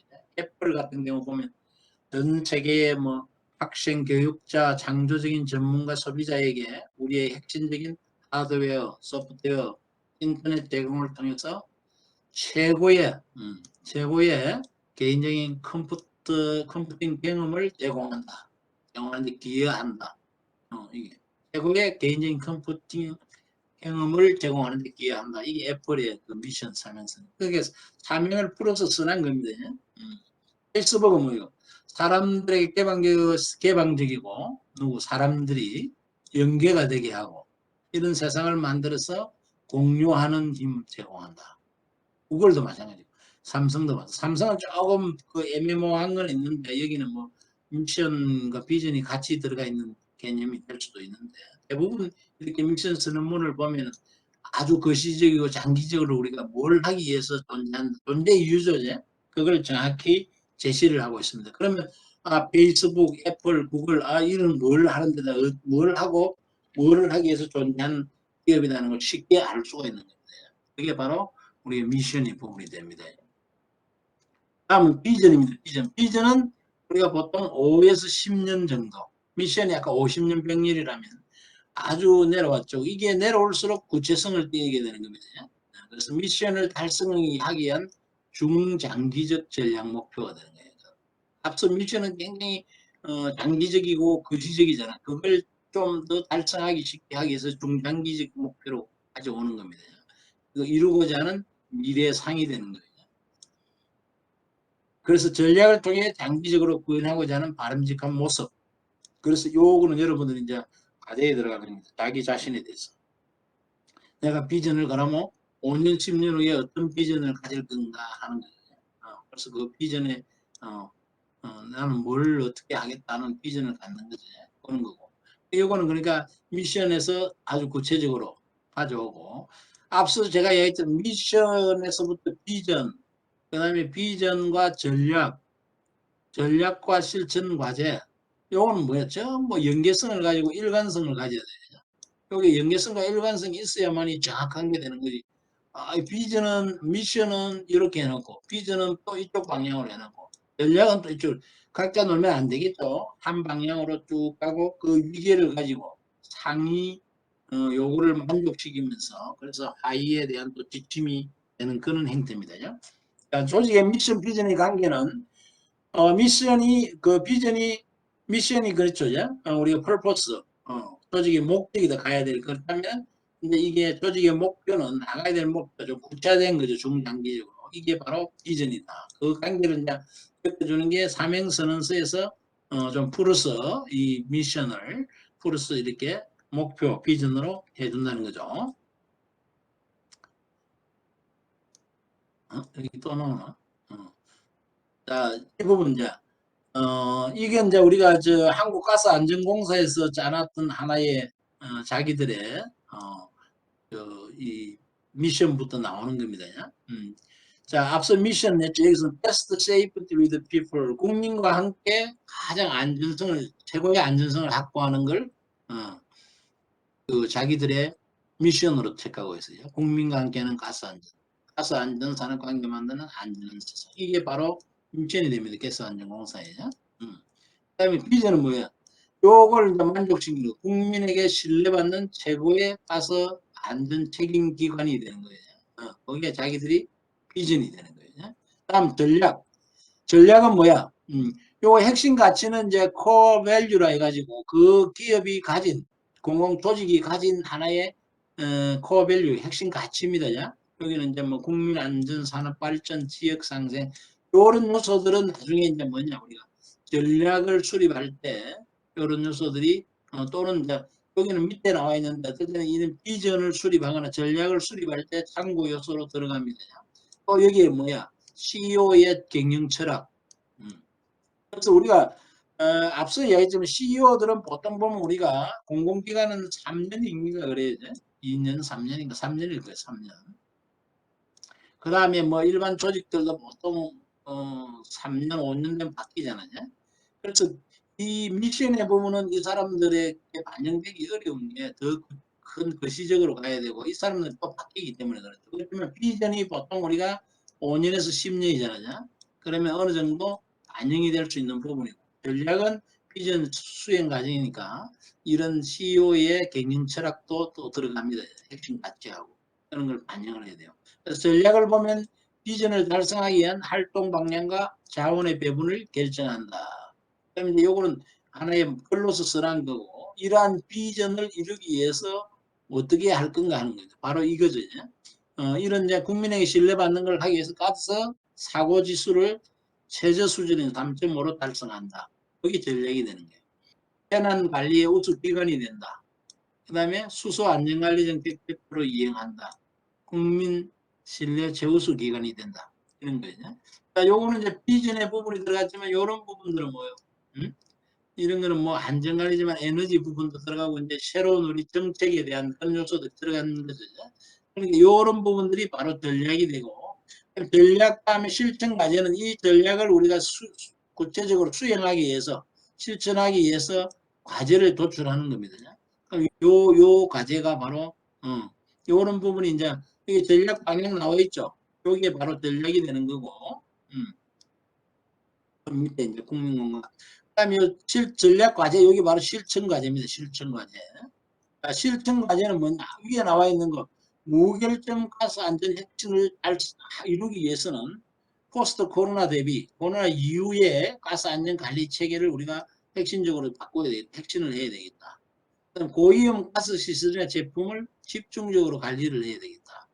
언택트 교육 자율 가스 안전 관리 그러니까 접촉하지 않고 예를 들면 온라인 강의처럼 선택된 상태에서 교육하고 가스 안전 관리를 강화하는 그런 걸 활성화해야 되겠다. 이런 게 바로 이 사람들이 나온 전략적 실천 과제가 되는 거예요. 2025년도에 어떤 경영 목표를 이런 목표를 달성하기 위한 하나의 실천 과제가 되는 거예요.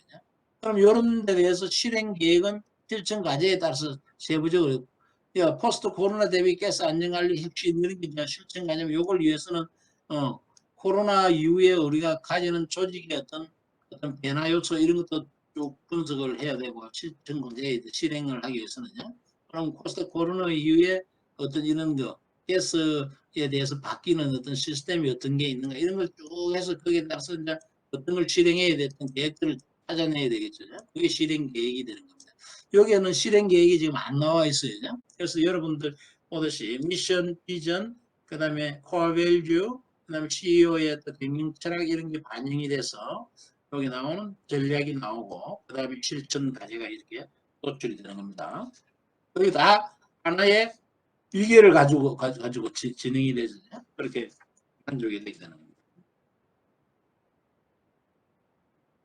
전략의 유행에 대해서 생각보다 우리가 이제 시간이 상당히 많이 걸리네. 많이 걸리기 때문에 빨리 좀 해야 되는데. 양이 많아요. 언론이 그래서 이제 개론보다는. 그래서 전략의 유행을 보면 우리가 조직 위계에 따라서 하는 거. 조직 위계라는 게 뭐 하이라키죠. 그래서